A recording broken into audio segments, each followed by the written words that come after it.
Apply करते हैं, VBT apply करते हैं, मतलब प्योर ऑर्बिटल्स की बात करते हैं, तो यहाँ पर जो 4 बॉन्ड्स बनते हैं उनमें से कार्बन और हाइड्रोजन की अगर हम लोग बात करें तो हाइड्रोजन हर जगह चारों बॉन्ड में 1s ऑर्बिटल लेके आता है, जबकि कार्बन के जो 4 अनपेड इलेक्ट्रॉन होते हैं, एक तो 2s में होता है, एक 2px में होता है, एक 2py में होता है, एक 2pz में होता है, ठीक है ना। और इसके अंदर अगर देखा जाए तो एसएस ओवरलैपिंग का बॉन्ड वीक होगा क्योंकि नॉन डायरेक्शनल है, और बाकी तीनों कंपैरेटिवली क्या होंगे बेटा, स्ट्रॉन्ग। लेकिन कायदे से ऐसा होता नहीं है, कायदे से चारों बॉन्ड की स्ट्रेंथ क्या मिलती है बेटा, बराबर। तो प्योर ऑर्बिटल इस बात को एक्सप्लेन नहीं कर पा रहे कि चारों बॉन्ड्स की स्ट्रेंथ बराबर कैसे होती है। और दूसरा पॉइंट यहाँ पर ये आता है कि इसका बॉन्ड एंगल जो होता है, अगर हम यहाँ पर बात करें तो इसका बॉन्ड एंगल डिफाइंड नहीं होगा, और बाकी सबका बॉन्ड एंगल कितना आना चाहिए, 90 डिग्री, जो कि अगेन गलत है क्योंकि इसके सारे एंगल 109.5 डिग्री के मिलते हैं, ठीक है। तो ये पॉइंट्स हम लोगों ने डिस्कस कर लिए थे। अब इसी तरीके से अगर हम लोग हाइब्रिडाइजेशन की बात करें, ठीक है, तो हाइब्रिडाइजेशन के अंदर की क्या कहानी बनती है कि हाइब्रिडाइजेशन में हमें मिक्सिंग ऑफ ऑर्बिटल कराना है, मतलब प्योर ऑर्बिटल नहीं लेने, क्या लेने बेटा, हाइब्रिड ऑर्बिटल, ठीक है ना। तो हाइब्रिडाइजेशन ने इसको कैसे समझाया था, हाइब्रिडाइजेशन ने बोला कि भाई 4 बॉन्ड बनाने हैं तो पहले तो 4 प्योर ऑर्बिटल मिक्स करो, जितने प्योर ऑर्बिटल आप मिक्स करोगे उतने ही नए क्या बन के आएंगे, हाइब्रिड ऑर्बिटल, जिनका शेप हम लोगों ने डिस्कशन किया था कुछ इस तरह का होगा। ये जो 4 हाइब्रिड ऑर्बिटल बन के आएंगे ये स्पेस में ऑटोमेटिकली एक अरेंजमेंट बना के आते हैं, और 4 के लिए वो अरेंजमेंट क्या कहलाता है बेटा, टेट्राहेड्रल। और फिर ये हाइब्रिडाइजेशन का रोल होता है, और इसके बाद जो कार्बन के चारों अनपेयर्ड इलेक्ट्रॉन होंगे या 4 वैलेंस इलेक्ट्रॉन होंगे उसको हम इसमें रख देंगे। हाइब्रिडाइजेशन में ऑर्बिटल पार्टिसिपेट करता है, इलेक्ट्रॉन पार्टिसिपेट नहीं करता है, तो है ना, यहाँ पर प्रमोशन या एक्साइटेशन जरूरी नहीं था, ये हमने डिस्कशन कर लिया है। और फिर चारों हाइड्रोजन यहाँ पर आके क्या कर लेते थे बेटा, ओवरलैप कर लेते थे, जिसकी वजह से एंगल भी डिफाइन हो जाता है और चारों ओवरलैपिंग भी सेम होती है। और चारों ओवरलैपिंग सेम होने का मतलब क्या है कि चारों बॉन्ड स्ट्रेंथ भी जो मिलेंगे आपको वो क्या मिलेंगे बेटा, सेम मिलते हैं, ठीक है ना। तो अब हम ये सब पॉइंट डिस्कस कर चुके प्रीवियस क्लास में, बस आपको स्टेटमेंट्स लिखाने बाकी थे। डेफिनेशन हम लोगों ने लिखी थी हाइब्रिडाइजेशन की। हाइब्रिडाइजेशन की डेफिनेशन क्या बोलती है बेटा, कि जब आप प्योर एटॉमिक ऑर्बिटल जिनका ऑलमोस्ट इक्वल एनर्जी होता है उनको मिक्स करते हैं तो equal number of hybrid orbital produce होते हैं, और हाइब्रिड ऑर्बिटल आपस में इक्वल एनर्जी एंड शेप के होते हैं, ठीक है ना। अच्छा, ये जो हम लोगों ने बोला ना कि ऑलमोस्ट इक्वल एनर्जी वाले ऑर्बिटल मिक्स होंगे, इसका कहने का मतलब क्या है वो भी समझ लीजिए। अफबाउ रूल में जब हम बात करते हैं 1s 2s 2p 3s 3p, है ना, फिर आता है बेटा 4s, फिर आता है 3d, फिर आ जाता है 4p, ऐसे बढ़ता जाता है। तो आप जब मान लो हम लोग हाइब्रिडाइजेशन कौन सा लिखेंगे, sp या sp2 या sp3, ऐसा कोई हाइब्रिडाइजेशन हम लोग लिखेंगे, इसका मतलब क्या होगा, एक s और एक p मिक्स हो रहा है, इसका मतलब क्या होगा, एक s और 2p मिक्स हो रहे हैं, इसका मतलब क्या होगा, एक s और 3p मिक्स हो रहे हैं। तो इसको समझना एक बात ध्यान से, एस तो यहां भी है, एस तो यहां भी है, एस तो यहां भी है, एस तो यहां भी है। तो अगर आप सपोज एसपी हाइब्रिडाइजेशन करा रहे हो तो एस के साथ किसी पी को मिक्स होना है, तो बेटा एस के साथ जब आप पी मिक्स करा रहे हो, सपोज मैं इस एस की बात कर रहा हूँ, 2s की बात कर रहा हूँ, इस एस के साथ मुझे पी मिक्स कराना है, तो आप ऐसा नहीं कर सकते कि 2s के साथ 4p मिक्स करा दोगे, ये कभी मिक्स होंगे ही नहीं, क्योंकि 2s और 4p का एनर्जी का गैप बहुत ज्यादा है। तो आप उन्हीं ऑर्बिटल्स की मिक्सिंग कर सकते हो जो बिल्कुल आजू बाजू या बिल्कुल सेम शेल या एक का कम ज्यादा शेल के होते हैं, क्योंकि 2s के साथ 2p को मिक्स कर सकते हो क्योंकि इनकी एनर्जी ऑलमोस्ट इक्वल होगी, 2s से थोड़ा ज्यादा 2p होता है अफवाह रूल में, लेकिन ऐसा नहीं कर सकते कि 2s के साथ 4p मिक्सिंग कर दो, इट इज नॉट पॉसिबल। वही ऑर्बिटल मिक्स होते हैं जिनकी एनर्जीज लगभग लगभग बराबर होती है, ये बात अपने को समझनी थी, ठीक है।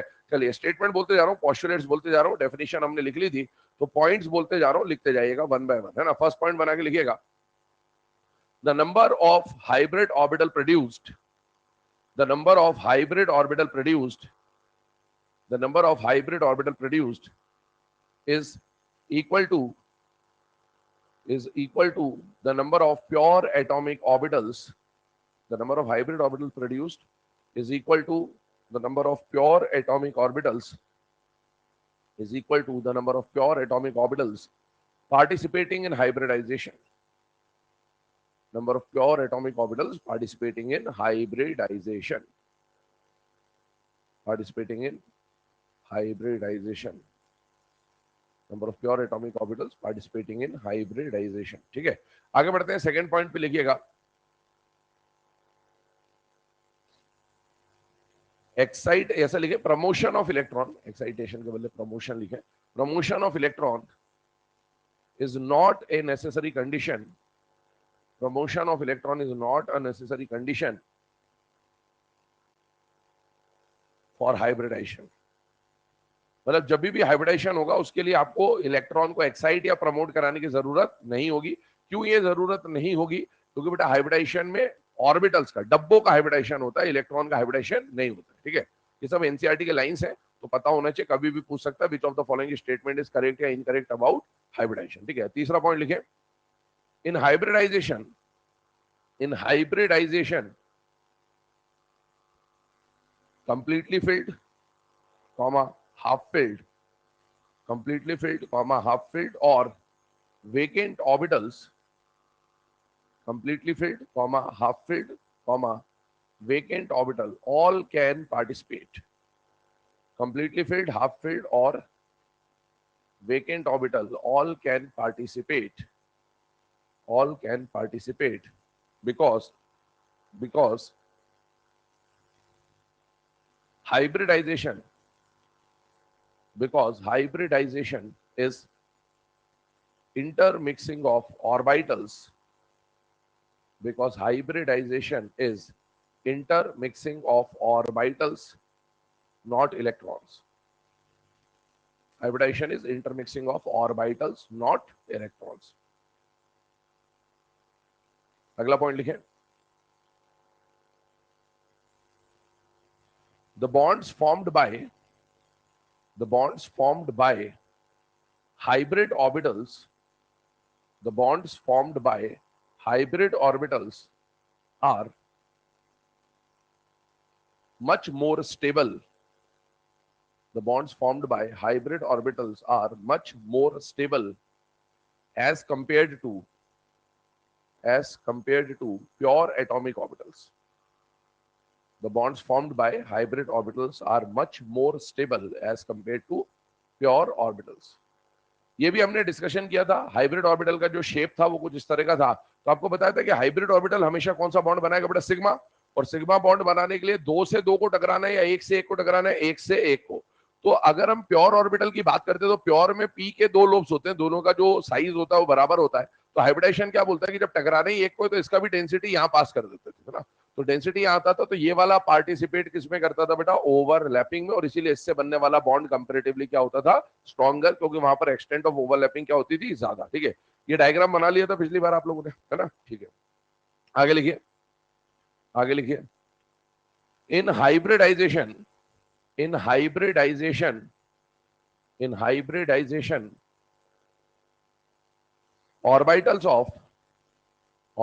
of valence shell participate. मतलब हाइब्रिडाइजेशन में ऐसा नहीं कि कोई भी ऑर्बिटल पार्टिसिपेट कर लेगा, केवल वही ऑर्बिटल पार्टिसिपेट करेगा जो किसका होगा बेटा, वैलेंस शेल का होगा, है ना। In hybridization orbitals of valence shell participate. ठीक है, तो ये कुछ पॉस्टुलेट्स है हाइब्रिडाइजेशन के बारे में जिनके बारे में हमें जानकारी होनी चाहिए, है ना। अब आगे बढ़ते हैं। इसके बाद हाइब्रिडाइजेशन के इन पॉइंट्स को लिखने के बाद हम इंडिविजुअली एक एक हाइब्रिडाइजेशन को क्या करने वाले हैं, यहाँ पर डिस्कस करने वाले हैं कि हाइब्रिडाइजेशन में क्या होता है क्या नहीं होता है। ठीक है ना, आगे बढ़ते हैं, देखिएगा ध्यान से। सबसे पहले हम लोग यहाँ पर जो कैटेगरी को समझने वाले हैं वो कैटेगरी क्या है कि भाई आपको कौन कौन से टाइप ऑफ हाइब्रिडाइजेशन पढ़ने होते हैं। देखिएगा ना, टाइप ऑफ हाइब्रिडाइजेशन, ध्यान सुनते जाना, ध्यान से देखते जाना बेटा। हाइब्रिडाइजेशन में अगर हम लोग टाइप ऑफ हाइब्रिडाइजेशन की बात करें तो ध्यान सुनना, मैंने आपको क्या बोला, जितने प्योर एटॉमिक ऑर्बिटल इंटरमिक्स होंगे उतने ही क्या बनेंगे, हाइब्रिड ऑर्बिटल। ठीक है, तो अब इसमें सबसे पहले ये आपके सामने कुछ केसेस बने हुए, ठीक है। इन केसेस में अगर हम लोग बात करें तो अगर एक बात समझे, यहां पर हमने क्या लिखा हुआ बेटा, number of hybrid orbitals. Hybrid orbital को जनरली हम लोग किससे रिप्रेजेंट करेंगे, एच से। सिंबल हमारा क्या रहेगा, एच। कहीं पर भी एच इक्वल टू 2 लिख दे, 3 लिख दे, 4 लिख दे, 5 लिख दे, 6 लिख दे, 7 लिख दे, तो ये 2 3 4 5 6 7 क्या बताएगा कि आपके कितने हाइब्रिड ऑर्बिटल प्रोड्यूस होके आ रहे हैं। और अगर हाइब्रिड ऑर्बिटल 2 है, इसका मतलब क्या हुआ, मिक्सर में से 2 निकले, तो इसका मतलब मिक्सर में गए भी कितने होंगे, 2। तो इसका मतलब है एच का वैल्यू 2 आया, तो ये क्या बता रहा है आपको, ये बता रहा है कि आपने 2 प्योर ऑर्बिटल मिक्स किए और 2 ही नए हाइब्रिड ऑर्बिटल बन के आए। एच का वैल्यू 3 होने का मतलब 3 प्योर ऑर्बिटल मिक्स करे, 3 ही नए हाइब्रिड ऑर्बिटल बन के आए। एच का वैल्यू 4 होने का मतलब 4 प्योर ऑर्बिटल मिक्स करे, 4 ही नए हाइब्रिड ऑर्बिटल बना के आए। और ऐसे 5 6 7 में भी सेम कहानी होती है। दूसरी बात बेटा, अगर एच का वैल्यू 2 होता है तो इसका मतलब क्या हो गया कि हाइब्रिडाइजेशन कौन सा होगा बेटा, एसपी। कौन सा हाइब्रिडाइजेशन, एसपी। ध्यान से सुन लेना, एस से स्टार्ट करते हुए चलेंगे आगे आगे। वैसे इसके अलावा भी हाइब्रिडाइजेशन बनते हैं, बट अपने को अपने सिलेबस के हिसाब से बात करें तो जब भी एच का वैल्यू 2 है, इसका मतलब है 2 प्योर ऑर्बिटल आपने मिक्स किए और 2 नए हाइब्रिड ऑर्बिटल बन के आए। उन 2 प्योर ऑर्बिटल में से पहला ऑर्बिटल कौन सा होगा, एक s होगा और एक p होगा, ठीक है। और एक s ऑर्बिटल और एक p ऑर्बिटल आपने मिक्सर में डाला, मिक्स किया, दो नए हाइब्रिड ऑर्बिटल बन के आ गए। अब ये s कौन सा होगा, s में तो एक ही डब्बा होता है s, पर p में px py pz वगैरह वगैरह होते हैं। तो बेटा s तो आपने एज इट इज लिख दिया, sp में s तो s रहेगा ही, पर p कौन सा होगा ये आपको चेक करना पड़ेगा। तो यहां पर हमने क्या लिखा है कि sp में s के साथ कौन हो सकता है बेटा, px, पर जरूरी नहीं कि सिर्फ px हो, s के साथ py भी आ सकता है और s के साथ pz भी आ सकता है। तो कोई भी एक s और कोई भी एक p मिक्स होगा, जिसमें से s के साथ जो p आएगा या तो वो px होगा, या तो वो py होगा, और या तो वो pz होगा, कोई भी आ सकता है। तो सर हमें कैसे पता चलेगा कौन सा आएगा, आपको जब तक कुछ स्पेसिफाई करके ना दे तो आपके लिए तो तीनों में से कोई भी हो सकता है। लेकिन सर स्पेसिफाई कैसे करेगा, ध्यान सुनना, इस केस में स्पेसिफाई करने के लिए उसे आपको देनी पड़ेगी इंटर न्यूक्लियर एक्सेस। क्या देनी पड़ेगी, इंटर न्यूक्लियर, क्योंकि हाइब्रिड ऑर्बिटल जो बन के आएगा, हाइब्रिड ऑर्बिटल कौन सा बॉन्ड बनाएगा, सिग्मा या पाई, सिग्मा। हाइब्रिड ऑर्बिटल कौन सा बॉन्ड बनाएगा, सिग्मा।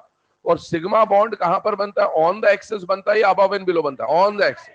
तो यहां पर आपको अगर क्वेश्चन में ये मेंशन करके दे दे कि भैया ये जो मॉलिक्यूल है, जो भी मॉलिक्यूल बनेगा जिसका हाइब्रिडेशन sp होगा, इसका इंटर न्यूक्लियर एक्सिस x है, तो आपको समझना है कि आपको px लेना पड़ेगा। अगर आपको बोल दे इंटर न्यूक्लियर एक्सिस y है तो आपको py लेना पड़ेगा, और अगर बोल दे इंटर न्यूक्लियर एक्सिस z है तो आपको pz लेना पड़ेगा, है ना। वरना सिर्फ sp से काम चल जाता है, लेकिन अगर क्वेश्चन डिफिकल्ट लेवल पे बनाने को आया तो वो यही इंटर न्यूक्लियर एक्सिस देकर आपसे पूछेगा कि s के साथ कौन सा p ऑर्बिटल है, px है या py है या pz, और उसकी जानकारी हमें किससे मिलेगी, इंटर न्यूक्लियर एक्सिस की मदद से, ठीक है। अच्छा, ये जो दो हाइब्रिड ऑर्बिटल बन के आएंगे, ये स्पेस में ऑटोमेटिकली एक अरेंजमेंट बना के आएंगे, और वो अरेंजमेंट कैसा दिखेगा आपको, लीनियर, ठीक है। अब ये लीनियर वीनियर क्या है वो सब अभी अपन डिटेल में डिस्कशन करेंगे, अभी सिर्फ टेबल अपने को लिखना है। अगर तीन प्योर ऑर्बिटल मिक्स करें तो कितने हाइब्रिड ऑर्बिटल बनेंगे बेटा, तीन।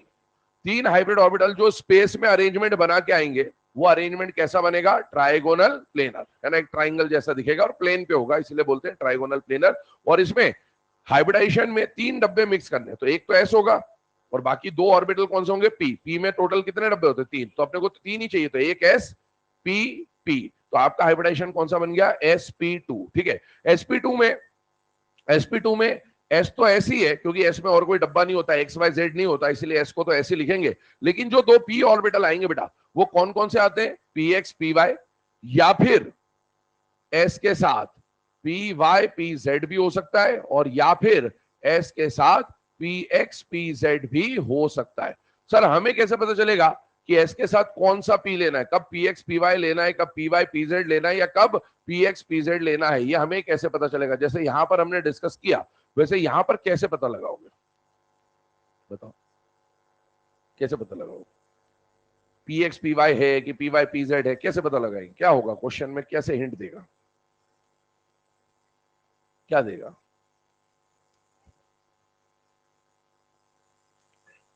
एक्सिस प्लेन, इस बार एक्सेस नहीं देगा, इस बार प्लेन देगा। आपको दो ऑर्बिटल चाहिए, एक्स या वाई, है ना ऐसा, तो x y y z z x, तो दो एक्सेस अगर चाहिए तो क्या बनेगा, प्लेन। नाम में देखो, यहाँ एक लाइन बनानी थी, तो लाइन बनानी थी तो केवल एक्सेस से काम चल जाता है, लेकिन इस बार आपको प्लेन चाहिए, तो प्लेन में कितनी एक्सेस चाहिए होंगी, दो, है ना, तो आपको दो एक्सेस लेनी है, इसलिए प्लेन देगा। अब मान लो आपको बोलता है कि आपका जो ट्राइगोनल प्लेनर है, वो ट्राइगोनल प्लेनर मान लो एक्स वाई एक्सिस पर बना हुआ है, कौन सी एक्सिस पे, एक्स वाई, तो आपको समझ में आ जाना चाहिए कि यहाँ पर एस के साथ जो दो पी है वो कौन है बेटा, पी एक्स पी वाई। आपको बोल दे कि आपका जो ट्राइगोनल प्लेनर है वो वाई जेड एक्सिस पे बना, वाई जेड प्लेन पे बना हुआ है, तो इसका मतलब है पी वाई पी जेड। और ऐसे बोलते हैं जेड एक्स प्लेन पर बना हुआ है, तो इसका मतलब है पी एक्स और पी जेड। तो ये बात समझना, यहाँ पर एक्सिस देगा और यहाँ पर क्या देगा बेटा, प्लेन देगा, उस प्लेन को देखकर आप डिसाइड करेंगे। अगर कुछ भी नहीं दिया तो फिर तीनों में से कोई भी हो सकता है। आगे बढ़ता हूं, ध्यान सुनिएगा। अगर प्योर एटॉमिक ऑर्बिटल मिक्स करें कितने, चार, तो चार प्योर ऑर्बिटल मिक्सर में डालोगे तो चार ही नए क्या बन के आएंगे, हाइब्रिड ऑर्बिटल। अच्छा मुझे बताइए, वो जो चार हाइब्रिड ऑर्बिटल होंगे उसमें पहला कौन होगा, एस, और बाकी तीन कौन होंगे, पी। तो जब भी एच का वैल्यू 4 आता है, इसको स्टेरिक नंबर भी बोल सकते हैं कई बार, तो जब भी एच का वैल्यू 4 आता है तो आपका हाइब्रिडाइजेशन कौन सा बनेगा बेटा, sp3। sp3 का मतलब है एक s होगा और कितने p होंगे, तीन, और p में डब्बे ही तीन होते हैं और तीनों लेने ही है, तो फिर इसमें तो कोई है ना कंडीशन है ही नहीं, तीनों p ऑर्बिटल यहां पर पार्टिसिपेट करेंगे, px भी आएगा, py भी आएगा और pz भी आएगा। और ये sp3 का जो चार ऑर्बिटल बन के आएंगे, वो स्पेस में ऑटोमेटिकली एक अरेंजमेंट बना के आएंगे, और वो अरेंजमेंट कैसा कहलाएगा बेटा? टेट्राहेड्रल। ठीक है, आगे बढ़ते हैं। अगर मान लो प्योर एटॉमिक ऑर्बिटल कितने मिक्सर में डाले बेटा? 5। तो 5 प्योर ऑर्बिटल जब मिक्सर में डालेंगे तो 5 ही नए हाइब्रिड ऑर्बिटल बन के आएंगे। उन पांचों का जो नाम बनेगा हाइब्रिडाइजेशन का, वो क्या बनेगा बेटा? sp3, और उसके बाद कौन आने लगेगा? डी। डी में मतलब ऐसा नहीं कर सकते कि sp4 कर दें, कितनी बात समझ में आती होगी? sp, sp2, sp3, sp4, sp5, sp6 ऐसा नहीं कर सकते ना। पी में कितने डब्बे होते? 3। तो 3 डब्बे खत्म हो गए। अब मान लो 5 डब्बे चाहिए तो एक ऐसा आ गया, 3 डब्बे पी के आ गए, तो टोटल कितने डब्बे हो गए? 4। अब एक और डब्बा चाहिए मुझे, अब वो डब्बा कौन देगा बेटा? डी ऑर्बिटल देगा। ठीक है ना। तो हाइब्रिडाइजेशन कौन सा बन जाएगा? sp3d। अच्छा, sp3d में एक एस होगा, 3 पी होंगे। ठीक है ना। तो एक एस होगा, 3 पी होंगे। 3 पी मतलब तीनों पी आ जाएंगे, पीएक्स भी आ जाएगा, पी वाई भी आ जाएगा, और पीजेड भी आ जाएगा, और साथ में एक डी आ रहा है। अच्छा, ऊपर वाले केसेस बहुत ध्यान समझना इस बात को। ऊपर वाले केसेस में जब हम पी ले रहे थे, चाहे वो एक पी था या 2 पी था, तो हमने क्या बोला था? कोई भी पी आ सकता है, जब तक आपको एक्सेस या प्लेन ना दे, तो पीएक्स भी हो सकता है, पी वाई भी हो सकता है, पीजेड भी हो सकता है। यहां पर एक डी आ रहा है, तो डी में तो कितने डब्बे होते हैं? 5। उन पांचों का नाम क्या होता है? D x y, d y z, d z x, d x square Y square, और डी जेड स्क्वायर।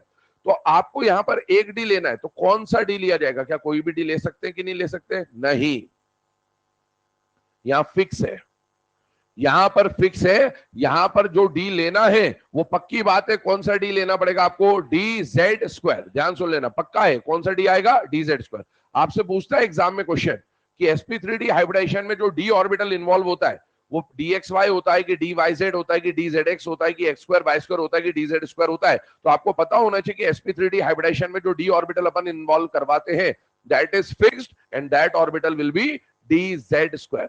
अब सवाल ये उठता है कि सर क्यों dz स्क्वायर लेते हैं? dxy या dyz या dzx या ये सब क्यों नहीं लेते? तो इसका आंसर मैं आपको थोड़ा सा समझाता हूं, ध्यान से सुनना और ध्यान समझना। बेटे यहां पर जब हम sp3d हाइब्रिडाइजेशन की बात कर रहे हैं ना, बहुत ध्यान सुनना और समझना। मैंने क्या बोला? s के साथ px आएगा, s के साथ py आएगा, s के साथ pz आएगा, और साथ में कौन आएगा बेटा? dz फिक्स आएगा, और कोई दूसरा डी आप नहीं ले सकते। इसका कारण समझना, और ये बात अभी ध्यान समझ लेना, क्योंकि आगे इसके बाद जब sp3d2 आएगा और sp3d3 आएगा, तो उसका भी कारण आपको इसी के थ्रू समझ में आएगा। यहां पर मुझे बताइए h का वैल्यू कितना होने वाला है? 1 2 3 4 5 6 7 8 क्या आने वाला है? 5। क्यों होने वाला 5? 1 प्लस 3 प्लस 1 टोटल हो गया 5। 5 प्योर ऑर्बिटल मिक्सर में गए, 5 ही नए क्या बने बेटा? Hybrid orbital. और वो पांचों हाइब्रिड ऑर्बिटल कुछ इस तरह के होंगे, एक जैसे। ठीक है, इनका जो अरेंजमेंट स्पेस में बन के आता है ना, वो अरेंजमेंट कैसा बन के आता है बेटा? Trigonal bye pyramidal. शॉर्ट में इसको बोलते हैं टीबीपी। क्या बोलते हैं बेटा? टीबीपी। नाम क्या है? Trigonal bipyramidal. पूरे सिलेबस में आपके जो हाइब्रिडाइजेशन है ना, उनमें से सबसे इंपॉर्टेंट हाइब्रिडाइजेशन यही है। इसके बारे में आप अभी कुछ बातें सीख रहे हैं, और इसके बारे में बहुत सारी बातें आप केमिकल बॉन्डिंग में जैसे जैसे आगे बढ़ेंगे और भी चीजें आपको सीखने को मिलेंगी। तो ये बहुत इंपॉर्टेंट हाइब्रिडाइजेशन है। सबसे ज्यादा बार अगर किसी हाइब्रिडाइजेशन के बारे में क्वेश्चन पूछा जाता है तो वो यही हाइब्रिडाइजेशन है। ध्यान समझ लीजिएगा बेटा। ट्राइगोनल बाइपिरामिडल की बात करें, अब ध्यान सुनिएगा। इस ट्राइगोनल बाइपिरामिडल में सबसे पहले तो एक क्या बनेगा बेटा? ट्राइंगल। इसका डायग्राम अगर पहले से आपको थोड़ा बहुत आइडिया हो तो बेटा कुछ ऐसा डायग्राम बनता है। ये एक ट्राइंगल बनाया मैंने, और ये ट्राइंगल इस बोर्ड के प्लेन पर है। बोर्ड का प्लेन कौन सा प्लेन है बेटा? एक्स वाई प्लेन है। तो एक्स वाई प्लेन पर एक ट्राइंगल बना हुआ है, और इसमें क्या है बेटा? Bye pyramidal. बाय पिरामिडल मतलब दो, बाय मतलब दो, एक इससे बाहर और एक इससे अंदर। ठीक, तो ट्राइगोनल बाय पिरामिडल। अब वो पिरामिडल पिरामिडल क्या है वो आगे डिस्कस करूंगा, अभी तो आप सुने। एक तो नाम आ रहा है 3 और एक नाम आ रहा है 2। 5 जो पोजीशन है वो इस तरह से डिवाइड होंगी कि एक तो 3 पोजीशन मतलब एक ट्राइंगुलर पोजीशन, और 2 पोजीशन जो होंगी वो परपेंडिकुलर टू द प्लेन होंगी। क्या होंगी? Perpendicular to the plane. एक बाहर निकलेगा और एक अंदर निकलेगा। कौन से प्लेन के परपेंडिकुलर चाहिए? प्लेन हमने कौन सा डिसाइड किया? X Y plane. प्लेन कौन सा डिसाइड किया? X y. तो 3 पोजीशन तो प्लेन पे होनी चाहिए, एक्स वाई प्लेन पर, ये वाली तीनों। और 2 पोजीशन कैसी होनी चाहिए? परपेंडिकुलर टू द प्लेन, मतलब वो कौन सी एक्सिस पे होनी चाहिए? जेड एक्सिस पे होनी चाहिए। ये बात समझ में आनी चाहिए, क्योंकि इससे बाहर वाली जो एक्सिस है और इससे अंदर वाली जो एक्सिस है वो कौन सी एक्सिस है बेटा? Z axis. कहां तक समझ में? किसी का भी ना चमका हो? ठीक है, हाँ। अब आगे बढ़ते हैं, ध्यान सुनना। अब आपको तीन ऐसे ऑर्बिटल चाहिए, तीन ऐसे ऑर्बिटल चाहिए, पांच में से तीन ऐसे ऑर्बिटल चाहिए जिनका अलाइनमेंट, जिनका ओरिएंटेशन एक्स वाई एक्सिस पर होता हो, और आपको दो ऐसे ऑर्बिटल मिक्सिंग में चाहिए जिनका अलाइनमेंट कौन सी एक्सिस पे आता हो बेटा, जेड एक्सिस पे आता हो, तभी ऐसा कारनामा हो पाएगा, है ना। अगर मैंने पांचों एक्स वाई वाले ले लिए तो जो भी पोजीशन पांच बन के आएंगी वो एक्स वाई पे ही बन के आएंगी, फिर आप ये बाई पिरामिडल बना नहीं पाओगे, ये बात समझनी है। अब मुझे बताओ, एस का तो कोई डायरेक्शन होता ही नहीं है, एस तो स्फीयर है, स्फीयर है तो वो तो एक्स पर भी है, वो तो वाई पर भी, और वो तो जेड पर भी है। तो एस के साथ जो पी एक्स और पी वाई ना, ये तीनों को देखिए जरा ध्यान से, एस हर किसी एक्सिस पे, तो एस को, पी एक्स को और पी वाई को, बेटा ये एक्स पे वाई पे है या नहीं है, ये एक्स पे वाई पे है या नहीं है बेटा, है, ये एक्स पे वाई पे है या नहीं बेटा, है। ये तीन डब्बे जब मिक्सर में जाएंगे तो ये तीनों एक्स वाई प्लेन वाले हैं बेटा, या इनकी एक्सिस एक्स या वाई में से कोई एक है, और इसीलिए ये मिक्सर में जाके तीन ऑर्बिटल मिक्स होंगे तो तीन पोजीशन बन के आएंगी, और वो तीन पोजीशन कौन से प्लेन पर आएंगी बेटा, एक्स वाई प्लेन पर आएंगी। मतलब ये जो तीन पोजीशन बनाई है, ये तीनों पोजीशन बनाने में किस किस का हाथ है, यहां पर एस का, पी एक्स का और पी वाई का। अब मुझे दो पोजीशन जो चाहिए वो एक्स वाई वाली चाहिए या इससे परपेंडिकुलर चाहिए, परपेंडिकुलर। अच्छा बताओ, एक्स वाई के परपेंडिकुलर कौन होता है, जेड, तो जेड वाले दो ऑर्बिटल चाहिए मुझे। कितने ऑर्बिटल, दो। तो क्या ये पी जेड जेड वाला ऑर्बिटल है या नहीं है बेटा, है। क्या ये एक्स वाई प्लेन के परपेंडिकुलर होगा कि नहीं होगा, होगा। और डी का भी ऐसा ऑर्बिटल चाहिए जो जेड पर लाए करता हो, तभी जाके वो डायग्राम बन पाएगा। और डी का वो ऑर्बिटल जो जेड पर लाए करता है उसका नाम क्या होता है बेटा, डी जेड स्क्वायर। अगर मैंने यहां पर डी जेड स्क्वायर के बदले ये ले लिया तो मुझे बताओ ये जेड पर लाई करेगा या एक्स वाई पर, तो फिर मेरे एक्स वाई पे तीन हो गए कि चार हो गए, और यहां पर एक, फिर ये डायग्राम बन ही नहीं पाएगा।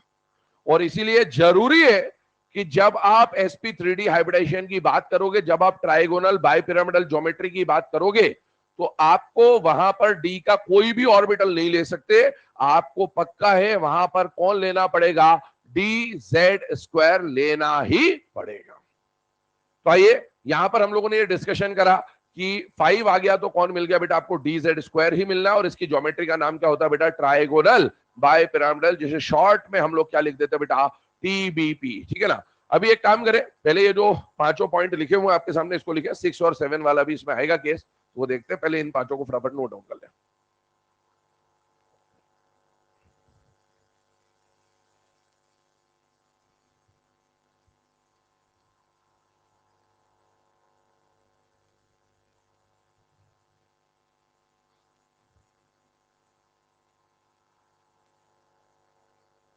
तो कल नीट का पेपर हो गया है, जबरदस्त पेपर हुआ है ना। फिजिक्स और बायो सिंपल था, केमिस्ट्री टफ था, खबर मिली गई होगी। नहीं, कट ऑफ ज्यादा नहीं जाएगा, जैसा वही ट्रेंड है 610-20 वाला, वही उसी के आसपास रहेगा, है ना। क्योंकि केमिस्ट्री में टफ तो क्या कहें, मॉडरेट ही था, पर टफनेस लेवल जो था वो ऐसा था कि मतलब दो चार क्वेश्चन थे उठपटांग, थे तो एनसीईआरटी के ही, पर वो ऑप्शनल वाले केस में थे सेक्शन बी में, तो समझदार व्यक्तियों के लिए ठीक था पेपर, और ना समझो के लिए तो फिर कुछ भी समझदारी की बात करना बेकार ही है। अभी तक आपने जितना पढ़ा है इस बार, मतलब 11th का पोर्शन ज्यादा था पेपर में। आईओसी की बात करूं तो 16 क्वेश्चन में से 10 11th के थे और 6 12th के थे। तो आपने अभी तक जितना पढ़ा उसमें से 5 क्वेश्चन थे लगभग, इतने पार्ट से ही है। एमओटी तो पढ़ा ही नहीं अभी, अभी जितना पढ़ा है उतने में से बात कर रहा हूँ। एक वो आया था रेडियस वाला क्वेश्चन था, आइसो इलेक्ट्रॉनिक वाला, N3। क्या बेटा, मैं आईओसी की बात कर रहा हूँ बेटा, ठीक है। तो उसमें वो था कि भाई कौन nearest noble gas configuration achieve करने के अंदर सबसे बड़ा साइज रखता है, तो उसमें नाइट्रोजन, ऑक्सीजन, फ्लोरीन और शायद मैग्नीशियम दिया था, या सोडियम सोडियम दिया था। तो कैटायन और एनायन बनाने थे, एनायन का साइज बड़ा होता है, मतलब साइज का ऑर्डर बनाना था, N3 - O2 - F- और Na+ का। तो ये वाला केस आइसो इलेक्ट्रॉनिक की कैटेगरी में चला जाता है। जेड इफेक्टिव N3 माइनस का साइज सबसे लार्जेस्ट था। तो ये क्वेश्चन था, पीरियोडिक का एक ही क्वेश्चन था, यही था बस, और कुछ भी नहीं था। और इसके अलावा केमिकल बॉन्डिंग में से अभी शुरुआत में जो आपने पढ़ा है उसके अंदर एक वो लुईस ऑक्टेट रूल वाला टाइप का क्वेश्चन था। 5 मॉलिक्यूल दिए थे आपको, BF3 था शायद, BCl3 या BF3 था, एक BCl2 था, BCl2 था, एक PCl5 था, और एक CCl4 और CO2 ऐसा कुछ था। उनमें से बताना था कौन कौन ऑक्टेट रूल फॉलो नहीं कर रहा है। 3 ऑप्शन है उसमें, जैसे BCl2, BF3 और PCl5, ये ऑक्टेट रूल फॉलो नहीं करते थे, ऐसा क्वेश्चन था एक। इसके अलावा एक आया था कौन लुईस एसिड की तरह काम कर सकता है, ऑप्शन में BF3 था। तो अपने को पता है कि जिसके पास डब्बा खाली है वो लुईस एसिड हो सकता है, इस टाइप का क्वेश्चन था, है ना। तो ऐसे क्वेश्चन थे इसमें। हाँ सारी तो एनसीईआरटी से क्वेश्चन पेपर बन ही रहा है, तो कोई ज्यादा परेशान होने वाली बात नहीं होती। और वही है कि क्वेश्चन प्रैक्टिस करते रहे, है ना, क्योंकि पेपर कभी भी किसी का भी टफ आ सकता है। ठीक है, चलो लिख लिया इसको बेटा सबने। चलो आगे बढ़ते हैं अगले केस की तरफ। इन 5 केसेस को डिस्कस करने के बाद आते हैं 6th और 7th वाले केस पे। ये रहा आपके सामने, ठीक है ना। अब देखिए 6th वाला जो केस है, यहां पर आपको क्या बोल रखा है, H का वैल्यू। सबसे पहली बात, अगर 6 प्योर एटॉमिक ऑर्बिटल आप मिक्सर में ले जाते हैं तो 6 ही नए क्या बनेगा बेटा, हाइब्रिड ऑर्बिटल। और जो 6 हाइब्रिड ऑर्बिटल बनेंगे, पहली बात तो उसका नाम क्या बनेगा हाइब्रिडेशन का, sp3d2, क्योंकि एक s होगा, 3 p होंगे, और बचे हुए 2 ऑर्बिटल कौन से लेने पड़ेंगे बेटा, d। तो आपका नाम क्या बनेगा हाइब्रिडेशन का, sp3d2। ठीक है, दूसरी बात, sp3d2 में sp3 तो फिक्स है कि s आएगा, px py pz आएगा, लेकिन जो 2 d आने वाले हैं, क्या वो कोई भी 2 डी आ सकते हैं या वो भी फिक्स होते हैं, तो बेटा वो भी फिक्स होते हैं। डी ऑर्बिटल फिक्स होता है कि कौन सा डी आएगा। जैसे पहले में कौन आया बेटा, dz स्क्वायर, यहां पर dz स्क्वायर तो आएगा ही आएगा, साथ में कौन आएगा बेटा, dx स्क्वायर y स्क्वायर। ध्यान सुनना, आपको जहां भी ज्योमेट्री में नाम बाय पिरामिडल मिल जाए, क्या नाम मिल जाए, इससे पहले कौन था, ट्राइगोनल बाय पिरामिडल, इसका नाम क्या बनेगा, स्क्वायर बाय पिरामिडल, अगले का नाम क्या बनेगा, पेंटागोनल बाय पिरामिडल। जहां भी नाम में बाय पिरामिडल मिल जाए वहां समझ जाना कि प्लेन से एक को बाहर आना और एक को अंदर जाना, बाय 2। और वो जो बाय पिरामिडल बनेगा उसमें डीजेड स्क्वायर होगा ही होगा। जिस भी हाइब्रिडाइजेशन में बाय पिरामिडल नाम आता हो उसमें डीजेड स्क्वायर होगा ही होगा, ये बात समझ लीजिएगा। तो अभी देखो इसमें, देखो पिछले वाले केस में नाम क्या बना था, ट्राइगोनल बाय पिरामिडल। तो 3 उसमें अपन ने प्लेन पे बनाए थे और 2 प्लेन से बाहर और अंदर बनाए थे। यहां पर स्क्वायर बाय पिरामिडल है, स्क्वायर बाय पिरामिडल है, मतलब स्क्वायर मतलब 4। अरे ट्राइंगल में 3 फेसेस होते हैं या 3 पॉइंट्स होते हैं, स्क्वायर में कितने होते हैं, 4। तो 4 प्लेन पर, और बाय मतलब 2 प्लेन से बाहर और अंदर। इसका मतलब मुझे 6 ऑर्बिटल जो चाहिए ना एटॉमिक, उन 6 में से 4 ऑर्बिटल कौन से चाहिए, एक्स वाई प्लेन वाले, और 2 चाहिए प्लेन से बाहर और प्लेन से अंदर। जरा इससे देखें, इससे मैच करिएगा। इसमें मैंने बोला था ट्राइगोनल में 3 है, बाय पिरामिडल में 2 है, तो 3 जो आएंगे वो कौन से आएंगे, एक्स वाई प्लेन वाले। और बाय पिरामिडल वाले 2 कौन से आएंगे बेटा, एक्सिस वाले। कौन सी एक्सिस वाले, परपेंडिकुलर, एक्स वाई के परपेंडिकुलर कौन सी एक्सिस होती है, जेड। अब मैं आपको बोल रहा हूं स्क्वायर बाय पिरामिडल, मतलब एक्स वाई प्लेन पर कितने चाहिए, 4, और बाय पिरामिडल पे कितने चाहिए, 2। 4 + 2 कितना होगा, 6। तो ये 2 जो होंगे ये तो वही 2 होंगे, pz और dz स्क्वायर। बस मुझे यहां 3 के बदले क्या करना है, 4। 4 वाला कौन सा चाहिए, एक्स वाई वाला चाहिए। मुझे बताओ कौन सा डी एक्स वाई पे लय करता है, dz स्क्वायर या dx square y square, dx square y square. यही कहानी है यहां पर कि यहां पर जो नया डी ऑर्बिटल आएगा वो डी ऑर्बिटल कौन सा आएगा बेटा, dx स्क्वायर y स्क्वायर। ध्यान सुन ले फिर से, यहां पर ये जो s है, ये जो px है, ये जो py है, और ये जो dx स्क्वायर y स्क्वायर है, ये चारों मिलकर xy प्लेन की 4 पोजीशन तैयार करेंगे। वो 4 पोजीशन आपको स्क्वायर जैसी दिखेगी इस प्लेन पर, इस बोर्ड जैसी देख लो, बिल्कुल 4 पोजीशन। और pz और dz मिलकर 2 पोजीशन बनाएंगे जो xy प्लेन से कैसी होगी बेटा, परपेंडिकुलर। तो एक बोर्ड से बाहर और एक बोर्ड से अंदर की तरफ पोजीशन जा रही होगी। इसके बाद 7 वाले केस पे आइए, यहां पर 7 प्योर ऑर्बिटल मिक्स होंगे, मतलब एक और ऑर्बिटल बढ़ गया, ठीक है, 6 थे यहां 7 हो गए। अब वो 7वां जो ऑर्बिटल है वो कौन सा आ रहा है, ध्यान से देखिए, dxy, क्योंकि नाम क्या है, पेंटागोनल बाय पिरामिडल। क्या पेंटागोनल बाय पिरामिडल को 2 पार्ट में ब्रेक करेंगे तो 5 + 2 का केस आएगा कि नहीं आएगा, आएगा। वो 2 तो कौन से होंगे, dz स्क्वायर और pz, dz स्क्वायर और pz, z वाले 2 है ना। पर 5 जो चाहिए वो 5 कौन होंगे, एक तो s होगा, एक px होगा, एक py होगा, एक d x square Y square होगा। अब ऐसा डी बताओ जो एक्स वाई पे लिखता हो, यही तो होगा। तो ये फिक्स है कि इसमें जब भी डी वाले हाइब्रिडाइजेशन आएंगे तो आगे से आपको ऐसा रटने की जरूरत नहीं है। जब भी sp3d हाइब्रिडाइजेशन होगा तो पक्का है डी जेड स्क्वायर ही आएगा, sp3d2 होगा तो डी जेड स्क्वायर के साथ साथ D x square Y square ही आएगा, और यहाँ पर D Z square D x square Y square के साथ कौन आएगा बेटा, डी एक्स वाई ही आएगा। ये बात फिक्स है, नोट कर ले इन दोनों को। आगे बढ़ते हैं, इंडिविजुअली इन केसेस को डिटेल में देखते हैं। तो कहां पर कौन सा ऑर्बिटल आएगा, क्यों आएगा, उसका सारा रीजन आपको बता दिया गया है। तो ये आपको पॉइंट याद होने चाहिए, पता होने चाहिए।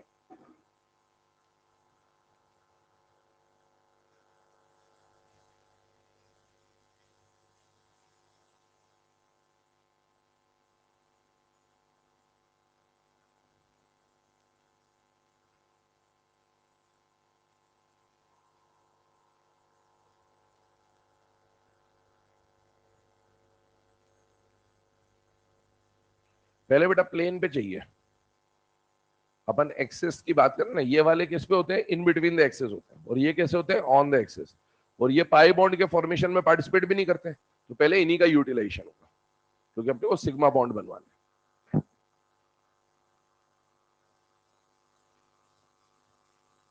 चलिए, है ना। अब ये जो 6th और 7th नंबर पे केसेस अपन ने लिखे, इसके बाद इन सारे केसेस को अपन इंडिविजुअली 1 बाय 1 पढ़ रहे हैं डिटेल में, ध्यान से देखिएगा। मैंने आपको बोला था हेडिंग अपन क्या डालेंगे बेटा, टाइप्स ऑफ हाइब्रिडाइजेशन, है ना।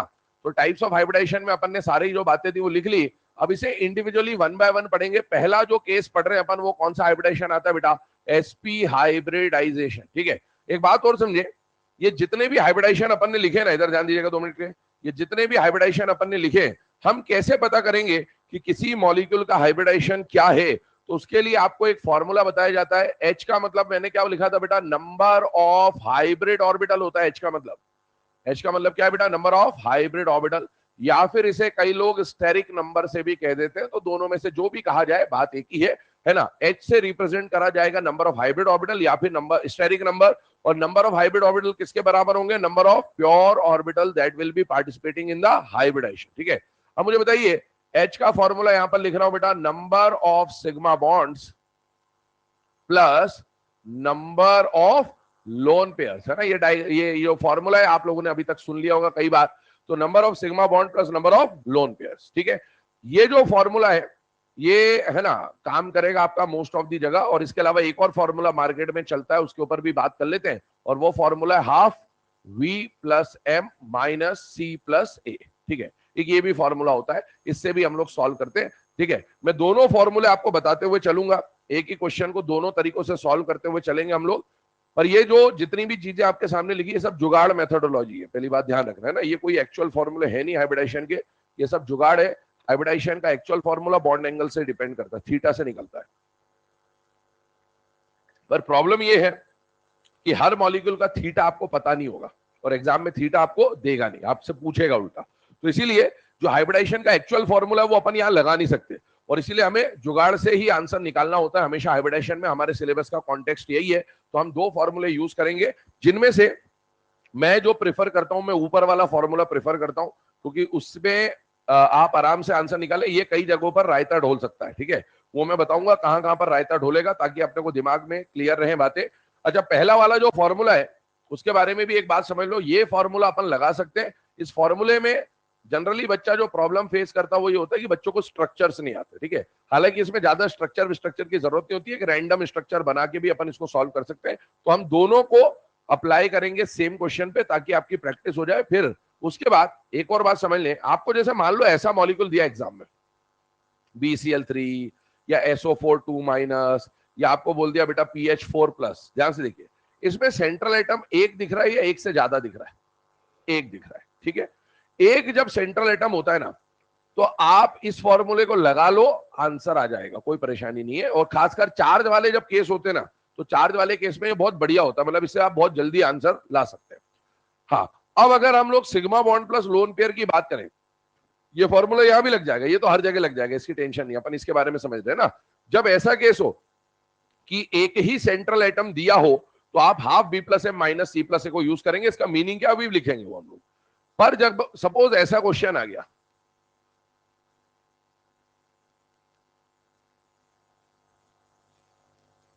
इसमें सेंट्रल एटम एक है या एक से ज्यादा है? एक से ज्यादा। अब यहां पर ये half V plus M minus C plus A नहीं लगाना है आपको। हो सकता है ये लगाने पर आपका आंसर सही भी आ जाए, लेकिन हर बार सही आएगा इसकी गारंटी नहीं है। और इसीलिए जब भी एक सेंट्रल एटम होता है तो आप दोनों में से जिसको चाहे उसको यूज करें, देयर इज नो इशू। लेकिन अगर सेंट्रल एटम एक से ज्यादा है तो half B plus M minus C plus A को हम लोग यूज नहीं करेंगे। हम किसको यूज करेंगे बेटा? Number of sigma bond plus lone pair. और हमें ऑलरेडी पता होना चाहिए कि ऐसे मॉलिक्यूल्स के स्ट्रक्चर कैसे बनते हैं। हाइड्रोकार्बन आपने पढ़े, B2H6 डाइबोरेन हम हमारे सिलेबस में आगे पढ़ेंगे ये सब चीजें। तो आइए इसके ऊपर बात करते हैं। अब सबसे पहले इसमें तो कुछ समझने का है नहीं। Half V plus M minus C plus A में वी क्या बताता है बेटा? Number of valence electron of central atom. M क्या बताता है बेटा? Number of monovalent. मोनोवैलेंट का मतलब क्या होता है? जो सिंगल बॉन्ड बनाता हो, जिसकी एक वैलेंसी खाली होती है। जैसे ऑर्गेनिक में आप अल्कोहल पढ़ते हैं, OH, तो H की एक वैलेंसी खाली होती है। अल्काइल ग्रुप एक वैलेंसी खाली होती है। इस तरह की बात कर रहा है। Number of monovalent side atom. और इसमें जनरली हमारे सिलेबस में हमें कौन दिखेगा? Fluorine, chlorine, bromine, iodine, hydrogen, है ना? ये सब हमारे सिंगल बॉन्डेड या मोनोवैलेंट साइड एटम होंगे। ये सब ग्रुप जो है ये सब सिंगल बॉन्ड बनाते हैं, और इसलिए ये आपके लिए किसकी तरह काम करेंगे बेटा? मोनोवैलेंट साइड एटम की तरह। सी का मतलब क्या है बेटा? सी का मतलब है चार्ज ऑफ केटायन। केटायन के चार्ज, केटायन पे चार्ज कैसा आता है? प्लस। तो केटायन के चार्ज को क्या किया जाएगा? माइनस। उल्टा करेंगे। क्यों करेंगे? प्लस का मतलब क्या होता है? इलेक्ट्रॉन आया कि गया? तो जितने इलेक्ट्रॉन गए उतने इलेक्ट्रॉन क्या करने पड़ेंगे? माइनस। और एनायन पे चार्ज कौन सा आता है? माइनस। माइनस का मतलब क्या होता है? इलेक्ट्रॉन गए या आए? आए। तो दो इलेक्ट्रॉन एक्स्ट्रा आए, इसीलिए उसको क्या करेंगे बेटा? ऐड करेंगे। तो चार्ज ऑफ एनायन, ये फॉर्मूला होता है। ध्यान से देख लेना, ध्यान सुन ले। केटायन पे आता है पॉजिटिव चार्ज। पॉजिटिव चार्ज को हमेशा क्या करेंगे बेटा? सब्ट्रैक्ट करेंगे। और नेगेटिव चार्ज को हमेशा ऐड करेंगे। ऐसा क्यों करेंगे? क्योंकि पॉजिटिव चार्ज आने का मतलब है उतने इलेक्ट्रॉन चले गए, तो इलेक्ट्रॉन चले गए इसलिए कम करने पड़ेंगे। और नेगेटिव चार्ज का मतलब है उतने इलेक्ट्रॉन आए, जितने इलेक्ट्रॉन आए उसको क्या करना पड़ेगा बेटा? ऐड करना पड़ेगा। पहले काम करें, ये फॉर्मूला लिखे, इसको अप्लाई कैसे क्या करना है उसको देखेंगे वन बाय वन।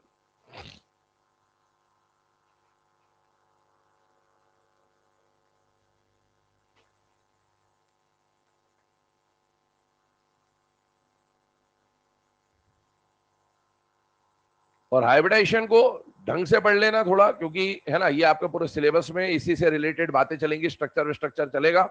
बच्चों को क्या गलत फहमी होती है कि हमको हाइब्रिडाइजेशन आता है। गलत फहमी धीरे धीरे जैसे जैसे अपन आगे बढ़ेंगे दूर होती जाएंगी। इसीलिए है ना, अटेंटिव रहे, क्योंकि ये टॉपिक इंपॉर्टेंट है और इसके ऊपर क्वेश्चन फ्रीक्वेंटली आते ही रहते हैं, है ना।